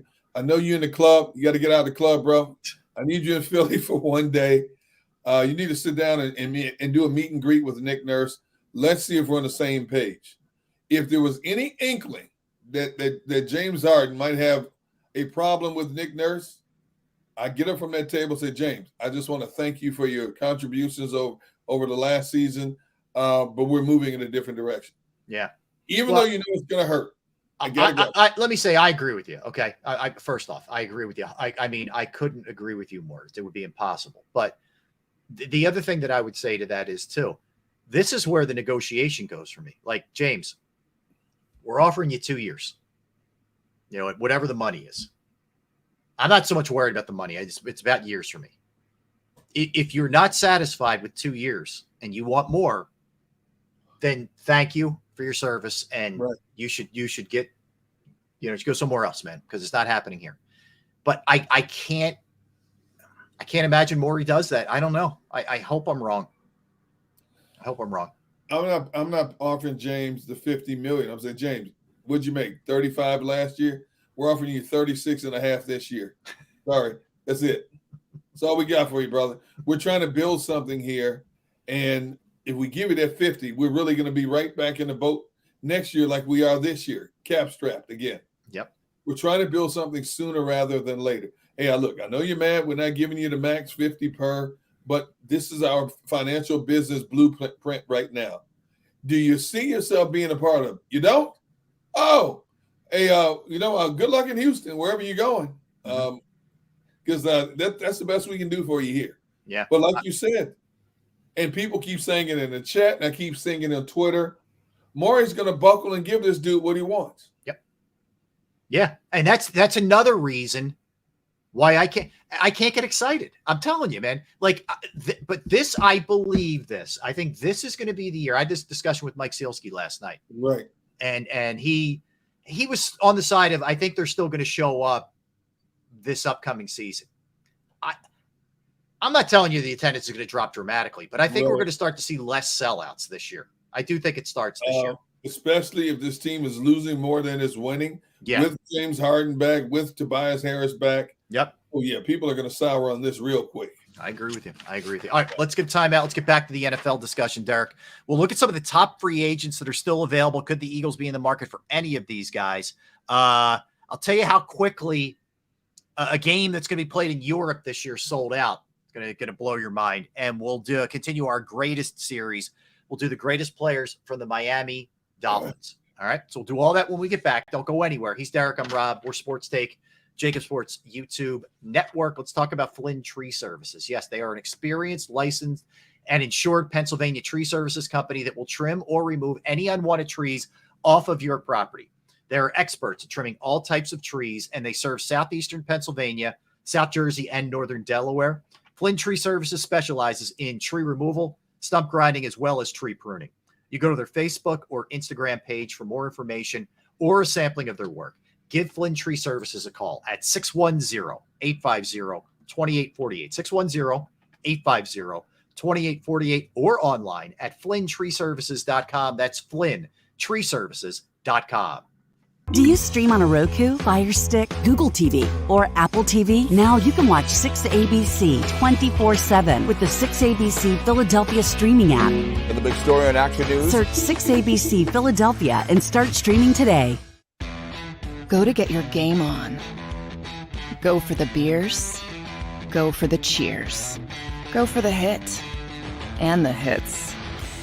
Go for the stakes and the stakes. Go to get your parlay on. Go to get your party on. Go for the scene. Go for the screens. Go for the gallery. Go for the win. Go to Ocean. Visit theoceanac.com to plan your visit. The greatest fans on earth. It's a bold statement, but would you expect anything less from Philadelphia? 58 years of heartache creates a toughness, a grit, a resolve not found in most. Sure, our prayers were answered, but now that we've had a taste, we're looking for more. Pondley Hockey, official partner of the Philadelphia Eagles.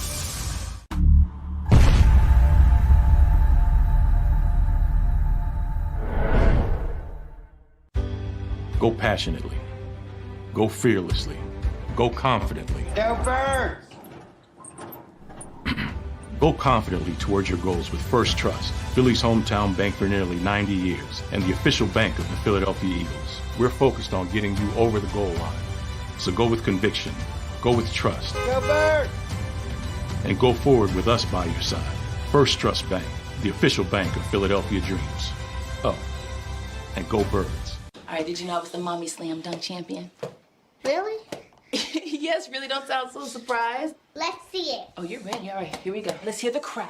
So go to right, I go to left, I fake a mom. Mama go up, She did it. Again? You can't avoid gravity, but United Healthcare can help you avoid financial surprises by helping you compare costs and doctor quality ratings. United Healthcare. Uh-huh.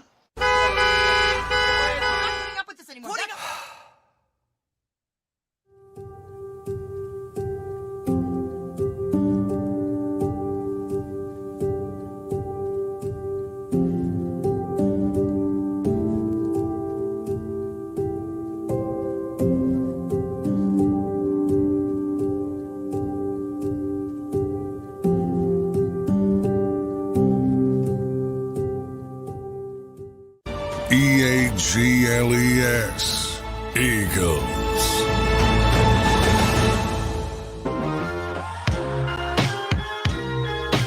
Hour number 3. What's up, everybody? Sports Take, JAKIB Sports YouTube Network. That guy is D Gunn. This guy is Rob Ellis. We're hanging out with you, as we always do, bringing you 3 hours of power. We set our sights on the NFL Gunner. So I just saw this story. Leonard Fournette escaped injury after his car caught fire while he was driving it. He posted a video on his Instagram account Tuesday showing his luxury SUV torched on the side of a highway. It's unclear where he was or what caused the car to combust. And he said, quote, "Man, it was one of those days today." I guess so. But I like to thank God my car caught fire while I was driving, but I am blessed he's fine. There's no injuries or anything. Jeez. Like, oh my God, man. Scary, right? Well, you got to figure it's a newer SUV. So what could have possibly a shortage in the wire? I mean, what? No, man, that's frightening. Man. But yeah, he's okay. So, yeah, he's speaking of, he's one of those Electric free car. agents. Yeah, Twiz says electric car. Hey, that's you know, I keep hearing all these automobile companies, you know, by the year 2030, 33, we will convert to all electric cars. I don't know about this. I'm not so sure about this, dude. That feels a little ambitious for me. That soon. I don't know that that's only. But it's coming. 10 years. Yeah, it's coming. It's coming. It will. It's coming soon. Make no mistake. It'll be here before you know it. I don't know about 10 years, but I think 20 years. Yeah. 20 All years I know is all these big companies say by the year 2030, most of our production lines will be electric. I'm just saying. I hear you. My oldest daughter has a car now. She has a brand new Pacifica, and it's electric as well as gas. Dude, let me tell you something. The plus is she can drive this thing, you know, back and forth to work on the battery for a long time, and then when she gets to where she works at the hospital, she plugs it in, so she's not using up a lot of gas. So you're saving money on gas in that regard. Mm-hmm. But I just don't know. You know, hey, we always talk. Hey, you know, everybody's in prime example. Lithium batteries are big now compared to your standard batteries. Yep. How many stories have you heard about lithium batteries exploding? Yep. Okay, stuff like that. Anytime you make these conversions, you know, for as promising as it seems, there's always a flaw behind a closed door. Mm-hmm. And I don't know, man. I'm not too keen about driving a completely electric car. I wanted to drive from Delaware all the way across country to California. You know, how many times I have to stop so the battery doesn't overheat or something like that? Just something's crazy. How many places do I have to look at on a GPS map to find that you can charge a battery? You know, Wawa's now have them across the board. You go to any Wawa and they have them now. Yep. And a lot of the fast food places are not fast food, but like the mini marts are getting them. Mm-hmm. But more places you have to go. Like if you get off a highway, you have to find these places where you can charge your battery. I don't want to be doing all that. I got you. All right. So interesting. There's a lot of heavy hitters and big names still available, Derek, as we inch towards training camp here. So let me throw some names your way. And I don't know that any of these, excuse me, necessarily apply to the Eagles, but nonetheless, interesting names that are still out there. All right. Dalvin Cook, I think he may be the most highly sought guy, even though he plays running back. More so than DeAndre? Well, I was going to say because of his age. DeAndre's older, but you know what? Wide receiver's a more premium position. All right, let's go Hopkins and Cook. I think are 1-2 because a lot of these other guys, like Julio Jones is older. Taylor Lewan is all kinds of banged up, like major injuries. Yep. Ezekiel Elliott's on the back nine. Jarvis Landry at this point is just happy for a job. Matt Ryan is sort of retired, but he's not really. You really interested in Kenny Galladay, and we start to get into some lesser guys at this point. I mean, Eli Apple. Well, I will say this. I do have interest in a Marcus Peters. Yeah. I do have interest in a Kwan Alexander. Linebacker. Matt Ioannidis. I still can't believe he's not with Washington anymore. He's a good D tackle. He's a Temple guy. I watched him his whole career. He's a very good player. Yes, he is. If Casey Hayward is all the way back from that knee injury, I think Casey's 33, 34 now. That's he's about still healthy. really good. He's still a really good defensive back, really good cornerback. I would have interest in him for 1 year. Let's see who else we got on this. Kyle Van Noy, I have interest in. I know you love Robert Quinn. Boy, man, you talk about hitting a wall. Wow, I'm looking down this list. I tell you what, and I'd be interested in, and these are people I'm interested in, not for the Eagles because they already have the positions filled. I'm still interested in a Teddy Bridgewater as a backup quarterback. Yeah, I'd be fine with Teddy Bridgewater as a backup. Kareem Hunt. Byron Jones is he's all banged up. Remember some of the things he said? Yeah, he's not playing again. Kicker Robbie Gould, he can still kick it. He's still a efficient kicker. Kenyon Drake could maybe give you something. How's Kareem Hunt still on the open? I don't know. I think that might be you know what part of this is, Derek, frankly, they have to be in that waiting game till somebody gets hurt. Yep. You hate to say it, but that's what it is. If I'm in team, but right now, if I'm a team in need of a running back, you mean to tell me Chicago can't use a Kareem Hunt? Houston couldn't use a Kareem Hunt to go along with Damian Pierce? Mm-hmm. I agree with you. Their teams, right? Arizona couldn't use a Kareem Hunt? Yeah. Are you kidding me? There are a whole bunch of teams that could use a Kareem Hunt like right now. How is he still out there? Well, you know what I think may happen with him? One of these teams is in the market for a running back. Whoever doesn't get Dalvin Cook, maybe Kareem Hunt is plan B. And maybe Kareem Hunt a little bit is waiting for Dalvin Cook to set the market. Maybe. Ooh. I don't know. He can still play. I got a two-part question for you. All right. Number one, will Carson Wentz play in the NFL in 2023? Number two, who's going to be the one to grab him? Okay, number one, he will play. He will be in the NFL this year as a backup somewhere because somebody's going to lose a quarterback, and he's going to play. He'll be on a team. All right, where will it be? All right, let me think about this. I don't think Frank Reich wants any part of him again. I don't think Doug Peterson wants any part of him again. Obviously, it's not going to be Washington, so you could and the Eagles, so you could check 4 teams off right away. You know where it could happen? Where? He's got a home in Houston. Why does he have a home in Houston? I don't know, but he has a home in Houston. You know where else it could happen? Andy Reid's been kind of a wayward quarterback whisperer. True. So let me look at what they have going on behind. It's not great behind Mahomes. I don't really love the setup there. Is it Gabbert who went over there? I think it's Gabbert who was with Tampa. Off the top of my head. It is Gabbert. Okay. Let's say, I don't know, something fluky happens to Gabbert in camp. I can maybe see that. And it wouldn't be the worst thing in the world for you to go there and just freaking listen to somebody instead of thinking you know it all. And listen to Andy Reid and watch the way Mahomes goes about his business. Interesting.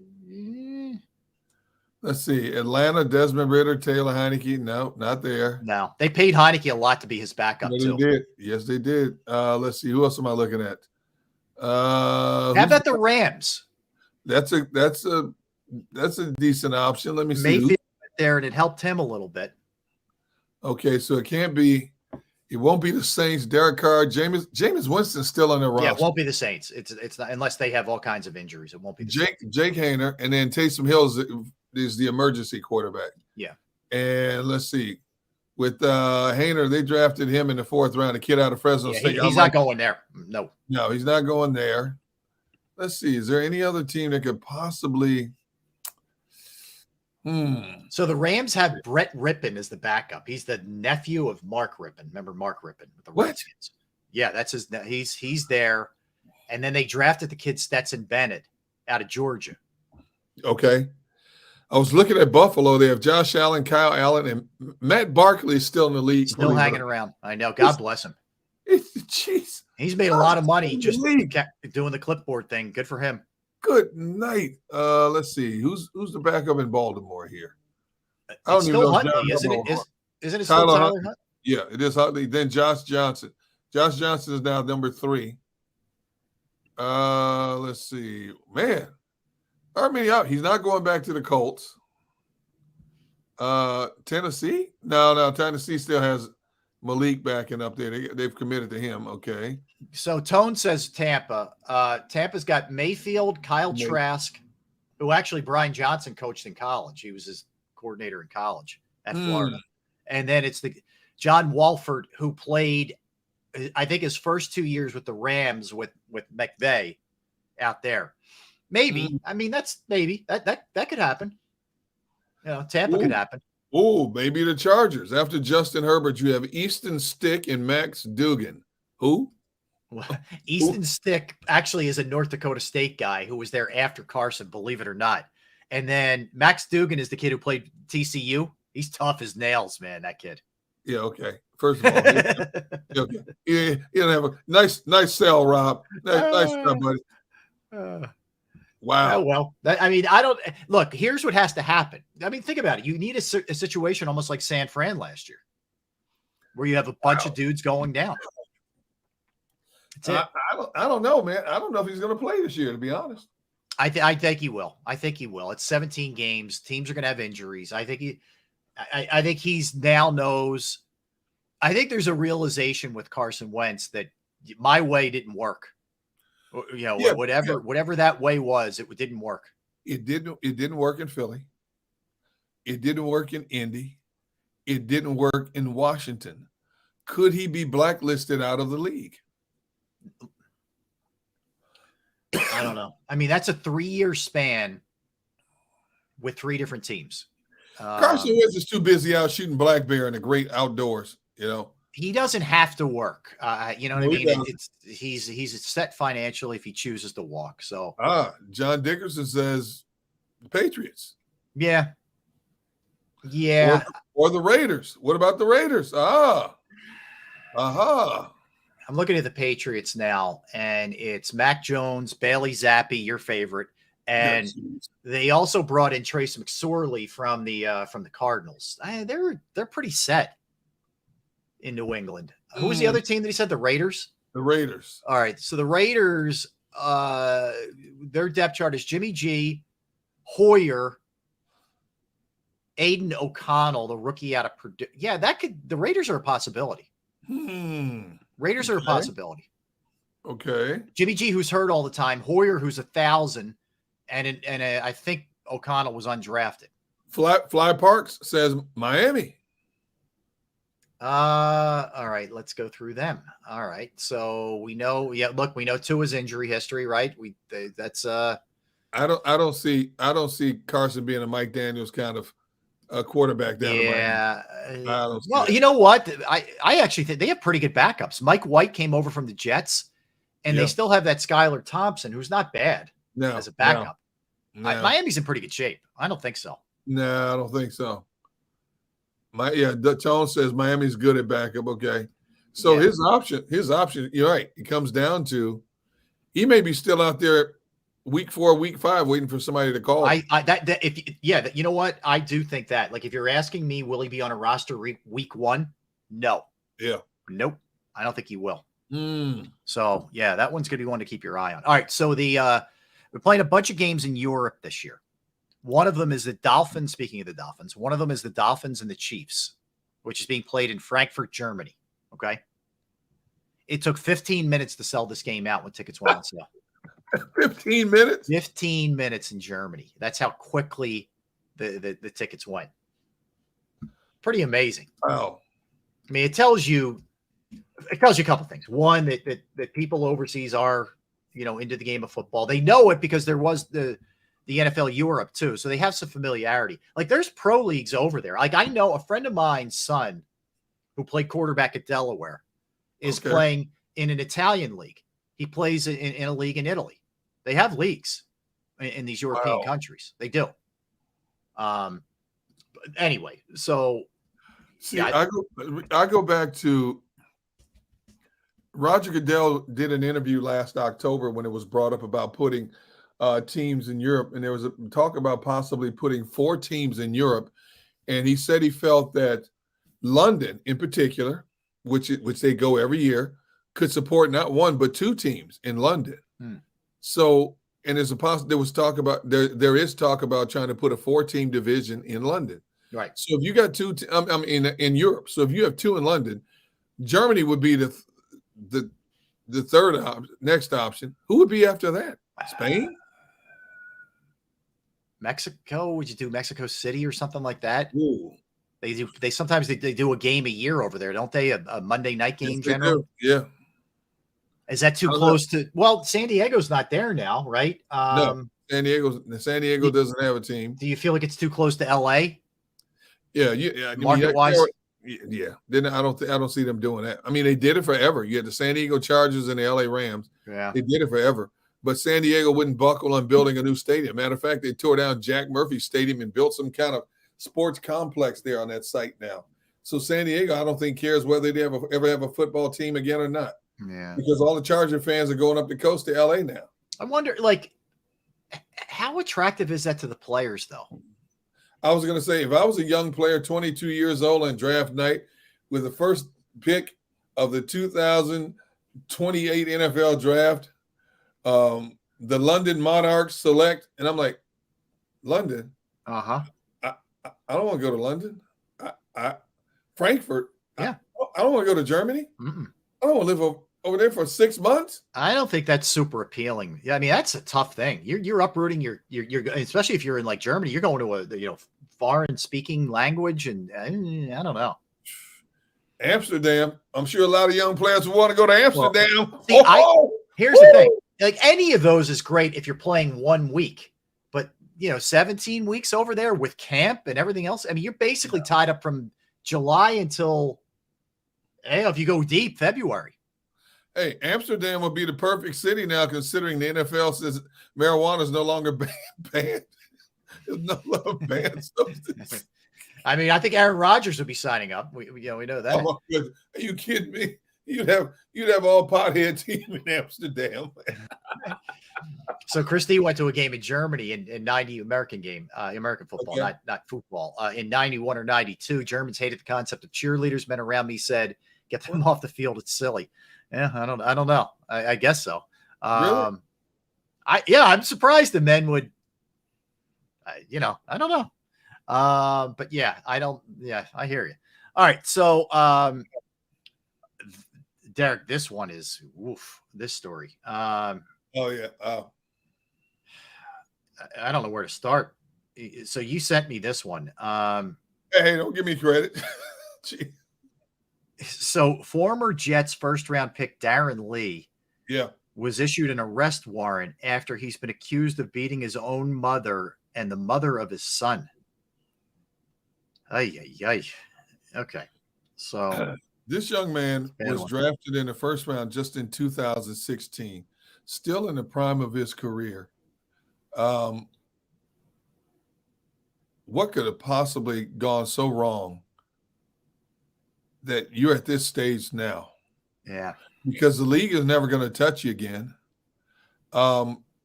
people had such high hopes for this guy in terms of being a potential Pro Bowl type linebacker. Yep. You know, he was the 20th overall pick in the 16 draft. Yeah. And there's a whole lot of teams that could use good linebackers out there. I mean, how do you do? I mean, you're right. You know, John Dickerson, mental health issue. Yes, there's got to be some kind of mental health issue when you strike. Let alone, I don't condone striking women to begin with, but your mother and the mother of your baby. I mean, really? My goodness. So apparently, the mother of his child heard a woman screaming upstairs in the house that they were in. Went upstairs, found Lee standing over his mother with a closed fist. Yeah. The mother was later hospitalized, reported that her son had punched her multiple times in the head while being investigated for this incident. Separate allegations emerged regarding an incident involving the mother of Lee's child from October of the previous year. In that case, Lee was accused of throwing a phone at the woman, striking her head and causing her ear to bleed. You know, we don't need to get into this, but it's bad. It's very bad. Yeah. Get help, young man. Get help, young man. Before you do something that you cannot say I'm sorry for. I mean, you've already done some things that you should be sorry for. You know, striking a woman, especially your mother and your baby's mother. That's about as bad as it gets. You know, I hope somebody grabs this young man, somebody he will listen to and gets him help. Because his NFL career is done. You know, this young man had the world by the the dream of not just playing in the NFL but being a first-round draft pick, making decent money. First-round draft picks, your money's guaranteed, so you're making decent money. And this is what you've reduced yourself to just 7 years later. Really? Yeah, it's bad. That tells me there's got to be some mental health issues involved here somewhere. Yeah, that's pretty sad. That's sad. I hear you. All right, so let's jump in here, Derek. What we've been doing, it's been a lot of fun, and we'll do it leading all the way up until training camp begins here. But we do our greatest series, so we look back at teams and we look at their greatest players that have ever played for them. I will say, we did the Lions yesterday, and that was cool, and Barry Sanders, and it was a lot of fun. Yeah.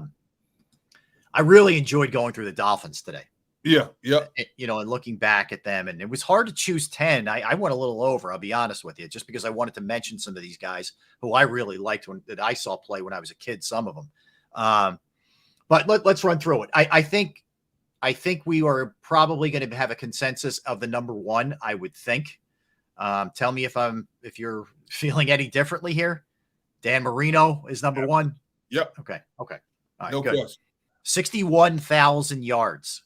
61,000 yards, 420 touchdowns. I mean, quickest release I ever saw, Gunner. I mean, it was back out. It was just no question. It was machine-like. And you talk about can throw it a country mile, but here's as illustrious as his career was, his career completion percentage was less than 60%. Was it really? Like 59.4%. Wow. You think about all the yards he threw for, all the touchdowns he threw, his completion percentage was 59.4%. The year he came out in the draft, 4 quarterbacks were taken ahead of him in that first round. That's amazing. I would have never thought that. I would have thought he was definitely in the 60s. I would say the mid 60s. No. 59.4. When he came out, there was the rumor about him. I think it was drugs, and that's why he dropped it. There were all kinds of yeah. I mean, about marijuana and stuff, and that's why he dropped in the draft. But the fact that Tony Eason and Ken O'Brien were taken ahead of him. Now you say, okay, that draft, John Elway was number one. Right. Jim Kelly would pick the 14th. Tony Eason 15th. Ken O'Brien 24th. Marino went 27th. Yeah. You talk about miscalculating the draft board. Jeez. I know. This I used to love watching him play, man. I mean, he would throw a ton of passes, but I tell you what, there was no finer passer in the game. Yeah. And you're right. That release, oh my goodness. Yeah, his form was just ridiculous. I mean, he was he was engineered properly by somebody at a young age, man. That's for sure. All right, who would you go? Go ahead. I'm sorry. He took over. He took over the starting position on that team in week 6 and led that team his rookie year to a 12-4 season. Jeez. Finished 12. Hey, Tone makes a good point. The league average during that time for completion percentage was 54 to 56%. So maybe he wasn't that far off where things were, when he broke. Well, he was at the head of the class back then, but you think we don't even look at passers nowadays unless they complete 65%. Yeah, you're right. And here he is at the top of his game, completing an average of 59%. How far the passing game has come. All right. We don't necessarily do these in order, but give me your next guy. Just throw it out there. I would have to say Bob Greasy. Bob Greasy, his first 3 seasons, he threw more interceptions than touchdowns in the NFL. And then all of a sudden along came a new head coach named Don Shula, who turned his career around. And the rest is history in terms of this team going to 3 consecutive Super Bowls, winning 2 of them in that time frame. And what Don Shula was able – and when you think about it, they didn't throw the ball as much back in the early 70s as they do now. No, not even close. Yeah. Well, and he had Zonka and Kick too, so there was a lot of handoffs. Oh my goodness! But the dude was an 8-time Pro Bowler and a 2-time All-Pro, 1990 Hall of Famer. Bob Greasy, you mentioned his name. He's still a god down in that area for a lot of reasons. Efficient, protected the football, accurate passer when he was called upon, and was so integral. That team was so dominant with Hall of Famers during that era, but he was so integral to the success of that team, winning those Super Bowls. So he definitely had to make the list. That's a good one. That is a good one. Look, I'm going to throw Zach Thomas in there. I'll go a little bit more new school. Nothing short of a tackling machine. Really, really good player. Hall of Famer. Just got in recently. His sister was married to Jason Taylor. Fun fact there. Gave you a little fun fact.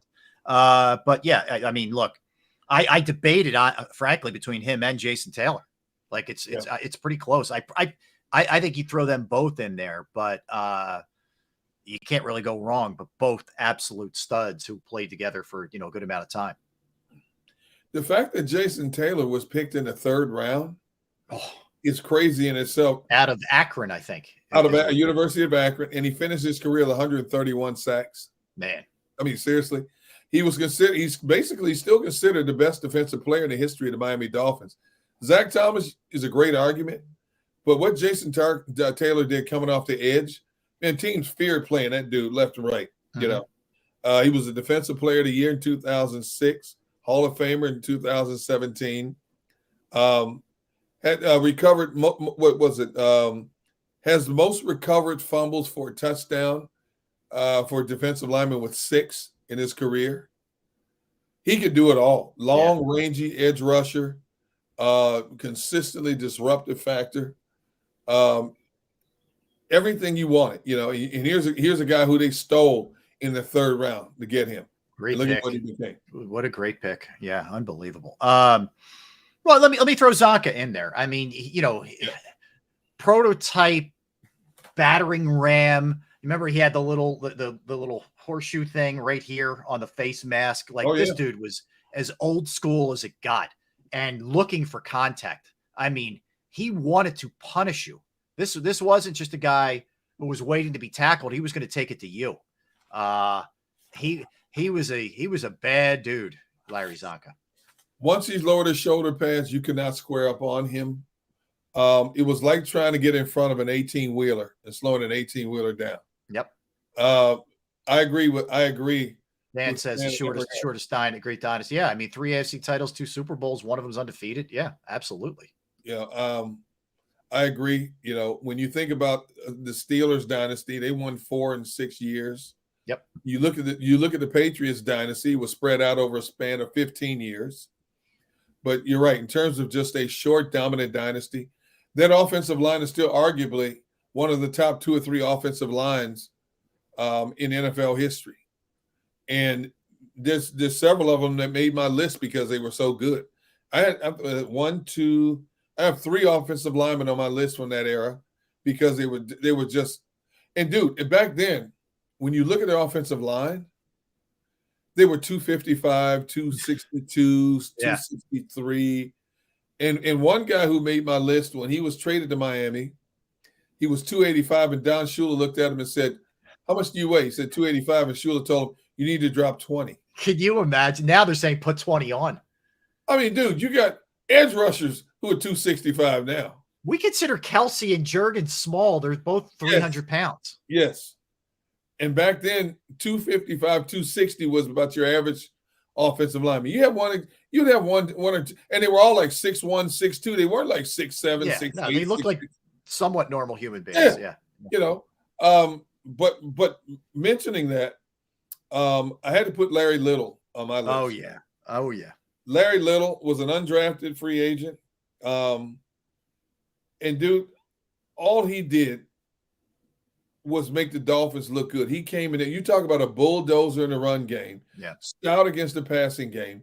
You couldn't move him. His drive blocking was incredible. He would always use an opponent's leverage against him. During that era, all the Miami offensive line talked about how they would use an opponent's leverage against them. Mm-hmm. They would basically push them whichever way they wanted to go and have the play flow the other way. It was unbelievable how they assembled that offensive line, period, back in that era. And they stayed together, back before free agency and all that stuff. You had nowhere to go, unless they traded you or they cut you. Who's that D-Gun? Little was cut by the Chargers. Yeah. Oh, he was cut. He was an undrafted free agent. Undrafted, cut by them, picked up by. You're right. He signed initially with the Chargers. 3 games into the season, they traded him to the Dolphins. Right. 3 games into his rookie year. And that's how he became a Miami Dolphin. Yeah. And the rest, and Chargers got to be kicking themselves behind that. Oh, God. I mean, you kidding me? It's one of the all-timers. All right. Well, look, stay on the offensive line. Dwight Stevenson. Oh, geez. Dwight Stevenson was a phenomenal player for the Dolphins forever. He played a long time in the league. So he's a great center. He ends up playing from 80 to 87 for the Dolphins. But think about this: 4 first-team All-Pros, 1 second-team All-Pro, 5 Pro Bowls, all 80s team, NFL 100th anniversary team. The guy was dominant, and he was a great player in college too at Alabama. He had 4 consecutive All-Pro seasons. Well, that's all you need to know. Yep. I mean, some guys, when you have the All-Pro season, they're sprinkled throughout their career. This dude had 4 consecutive. He was that dominant of a player. Yeah. Just rock solid across the board. Bear Bryant said he's the best center he ever coached. Who said that? Bear Bryant said that in college. He's the best center that he ever coached. My goodness. That's nice praise right there. Yeah. Staying on the offensive line, what about Bob Kuechenberg? Kuch is great. Absolutely, Kuechenberg is great. Yeah, I mean, Kuechenberg was just the definition of toughness on that side. I mean, the definition of it was awesome.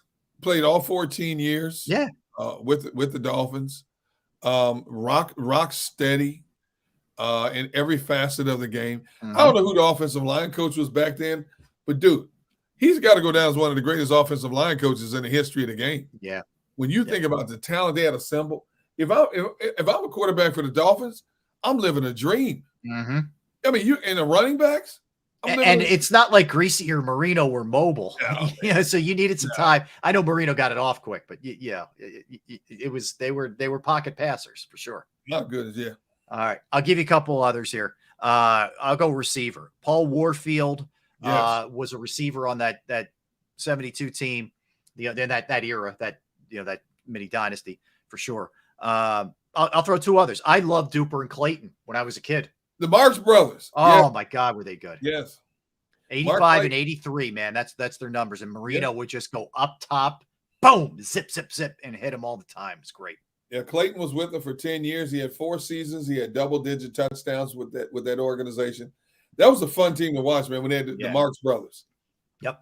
Duper and Clayton, you're right. Throw it up one side of the field, throw it up other side of the field, let them go get it. That was a great era, man. Let me give a little love to Nick Bonacani too.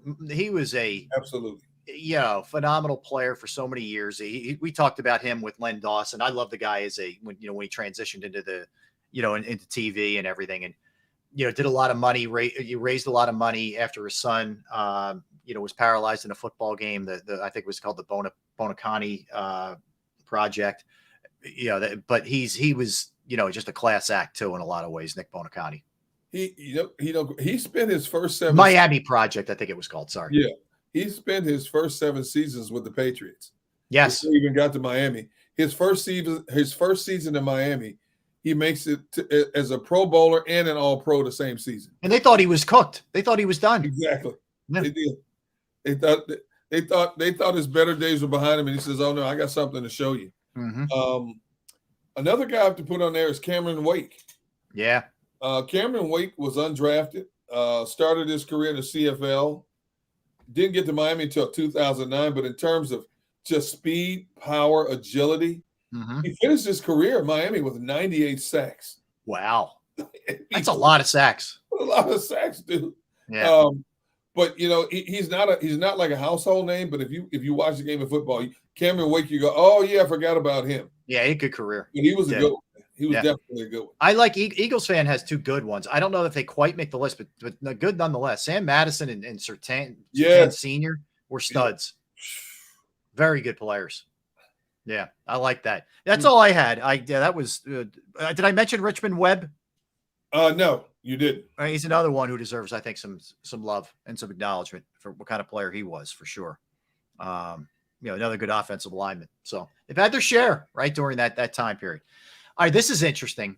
Just to get off of the football thing for a minute. You remember the Phillies had a game that was canceled a couple weeks back because of postponed because of air quality? Yep. Apparently the air quality in Chicago is really bad today. Now, it's not bad enough, at least as of right now, where the game's going to be postponed, but there was some consideration given to it. I wonder what's causing it. Just the city smog or what? I don't know.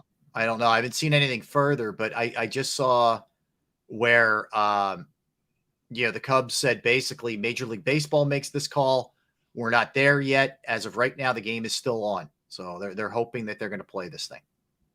Well, at least as much as you wanted an afternoon game, at least it's a night game, so they have plenty of time to make this decision, and hopefully the quality picks up by nightfall. But I wonder what led to this. Now, we understand bigger cities have more smog issues, New York, Chicago, Los Angeles, cities like that.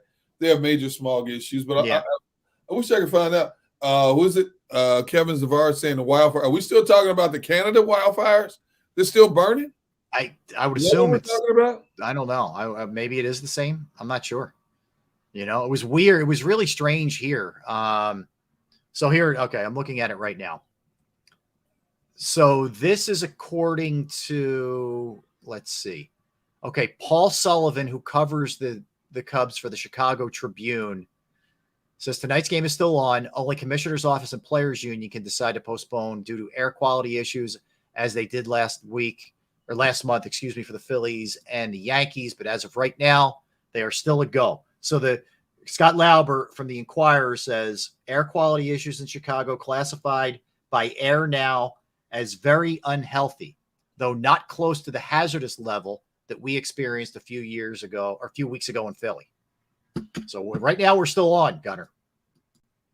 I got to check and see if I wonder if this stuff's still coming down from Canada. Right. I wonder. Let's see. Yeah, it's a good question. So Sills asks a question.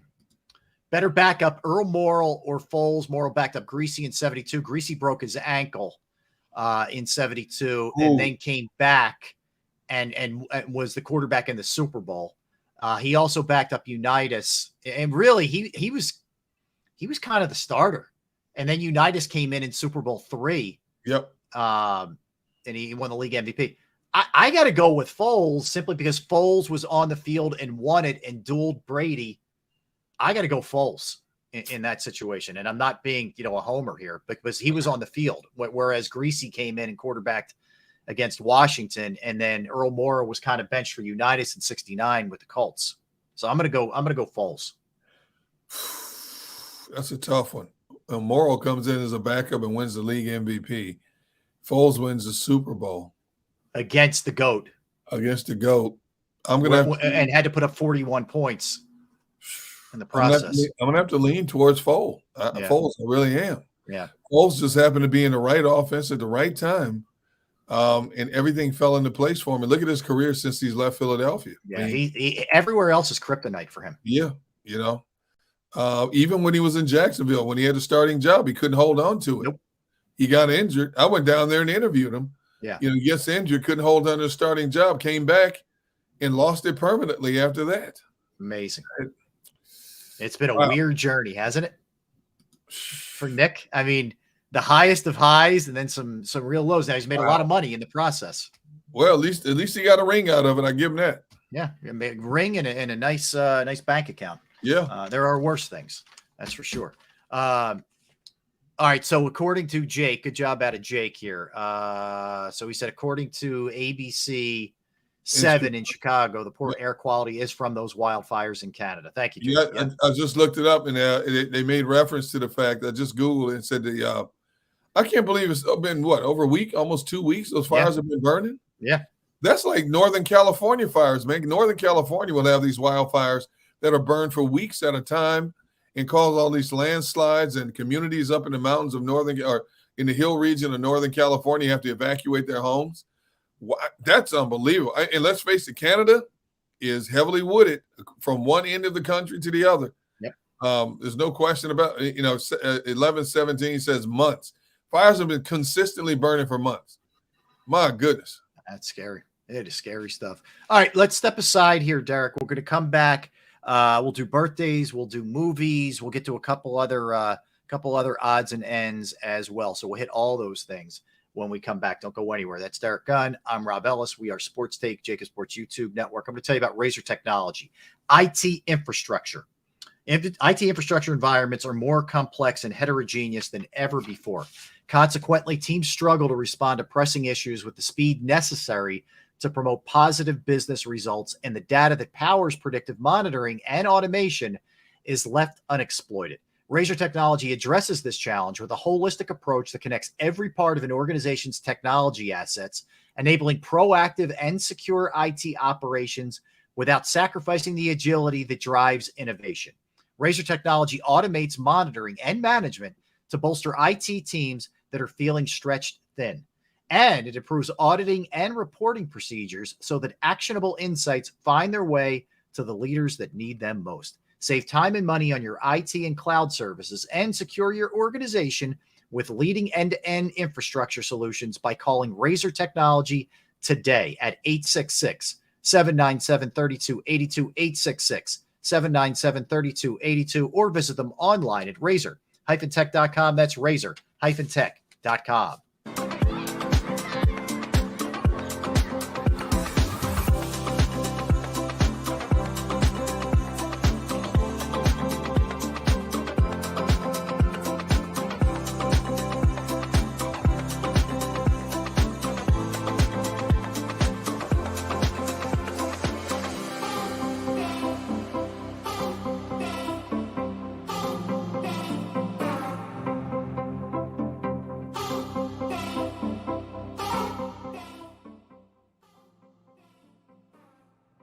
Heading down the shore, have a ball once more. Here, imaginations run wild and time stands still. Because here, you can find the best of the Jersey Shore, all on one 5-mile island. So leave the old you behind and get lost in the woods. Wild, wild, wildwood days.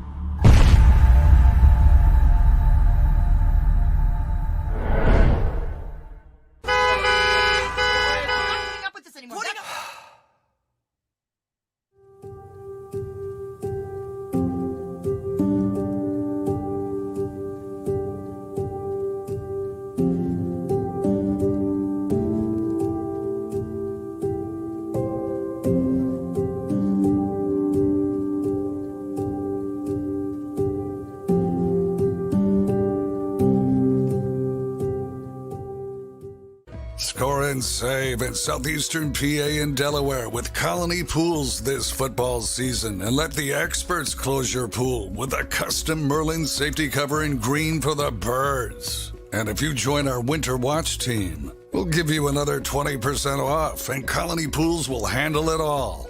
Keep your tiles on your pool, not in your pool. Fly with Colony right now, birds fans. Visit flywithcolony.com. Hi everybody, my name's Jason Lombardi. I'm an inspector at DryTech. At DryTech we offer three major services, the first one being basement waterproofing.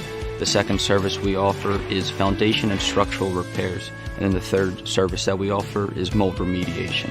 If you feel you are having a waterproofing issue, give DryTech a call or check us out online.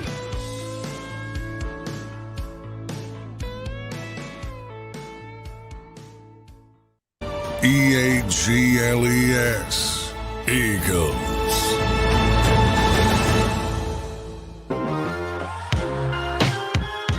Welcome back in, everybody. Derek Gunn, Rob Ellis hanging out with you. All right, a couple things. LSU wins the College Baseball World Series. Just unbelievable power display last night. They beat Florida 2-1 in that, so they are the champions. Beyond that, Mets owner Steve Cohen will have a presser tomorrow ahead of the game. Today, ahead of the game. We'll have a presser ahead of the game Wednesday to address some of the team's struggles. So, To be Showalter on the guillotine. They lost again last night. Yeah, they did. Matter of fact, the Brewers got one key hit, a 2-run homer. That was a game, 2-1. Yeah. It's not looking good there. I can tell you that for Showalter. I mean, when you have that kind of payroll, somebody's got to pay the price. They just do, and they're going to be paying the price. He's going to be paying the price soon, I think. But we'll see. We'll see what ends up happening there. Beyond that, I mentioned that the Phillies got to play the Cubs tonight. Then they get, after that, the Nats, and then it's the Rays and the Marlins. So their schedule gets a little bit tougher for sure coming up. Beyond that, let's do a little birthdays. Hey, wait. Do we get any pictures for today or no? Because I'm looking at Mara Armstrong. I submitted. Hey, Tone, I submitted pics yesterday, bro. What's up? Y'all playing? I don't know. Did we get one?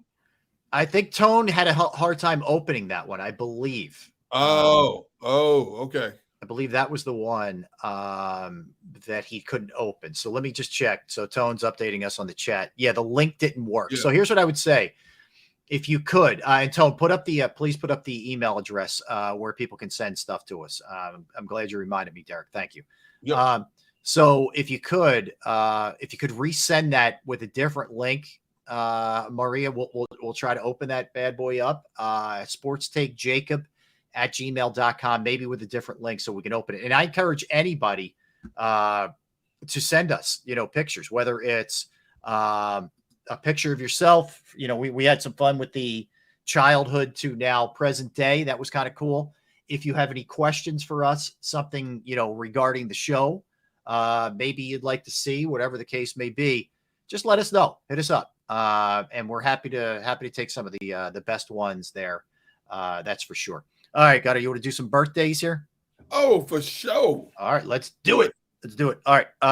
Born on this day in 1880, Helen Keller. Keller was blind and deaf and became the first person who was blind and deaf to receive their bachelor's degree. Yes. And we, of course, incredible story, life story, which she wrote about and authored a lot of other stuff as well. She authored 12 books. What a force. What a force. Just an incredible story. Tobey Maguire, who played, Spider-Man, among a lot of others. He was in Seabiscuit. He was in a lot of different things over the years. He's 48 years old, is Tobey Maguire. Her, the singer, H-E-R, is 26 years old. She's also in a lot of commercials now, a lot of nationwide commercials, if you've seen her. And I think she's in a spot with Mark Cuban, too, as well. So,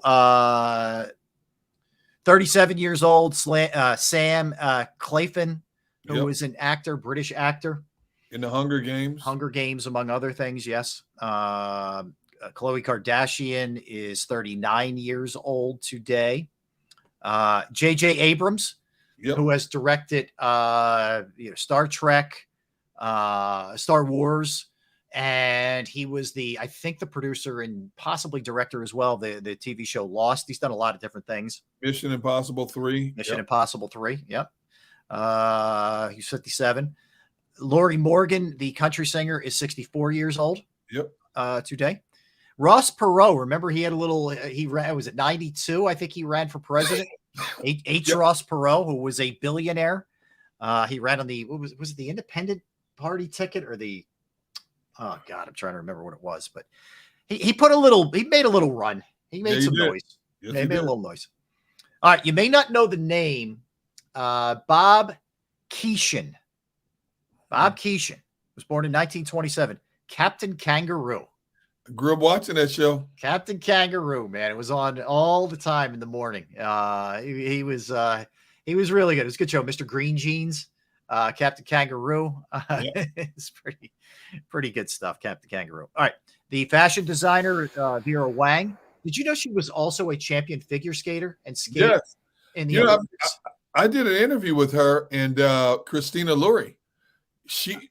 In 2003, the Eagles' first season in the new stadium, the Link.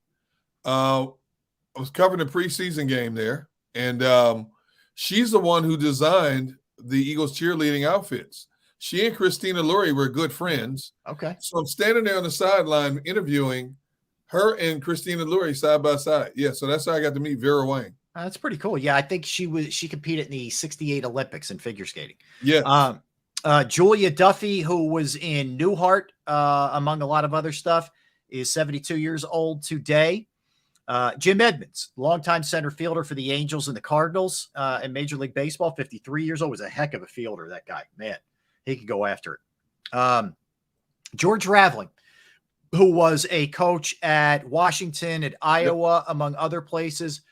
He's 86. He also is a graduate of Villanova. He played at Villanova. You know what one of his claim to fame is, Derek? What?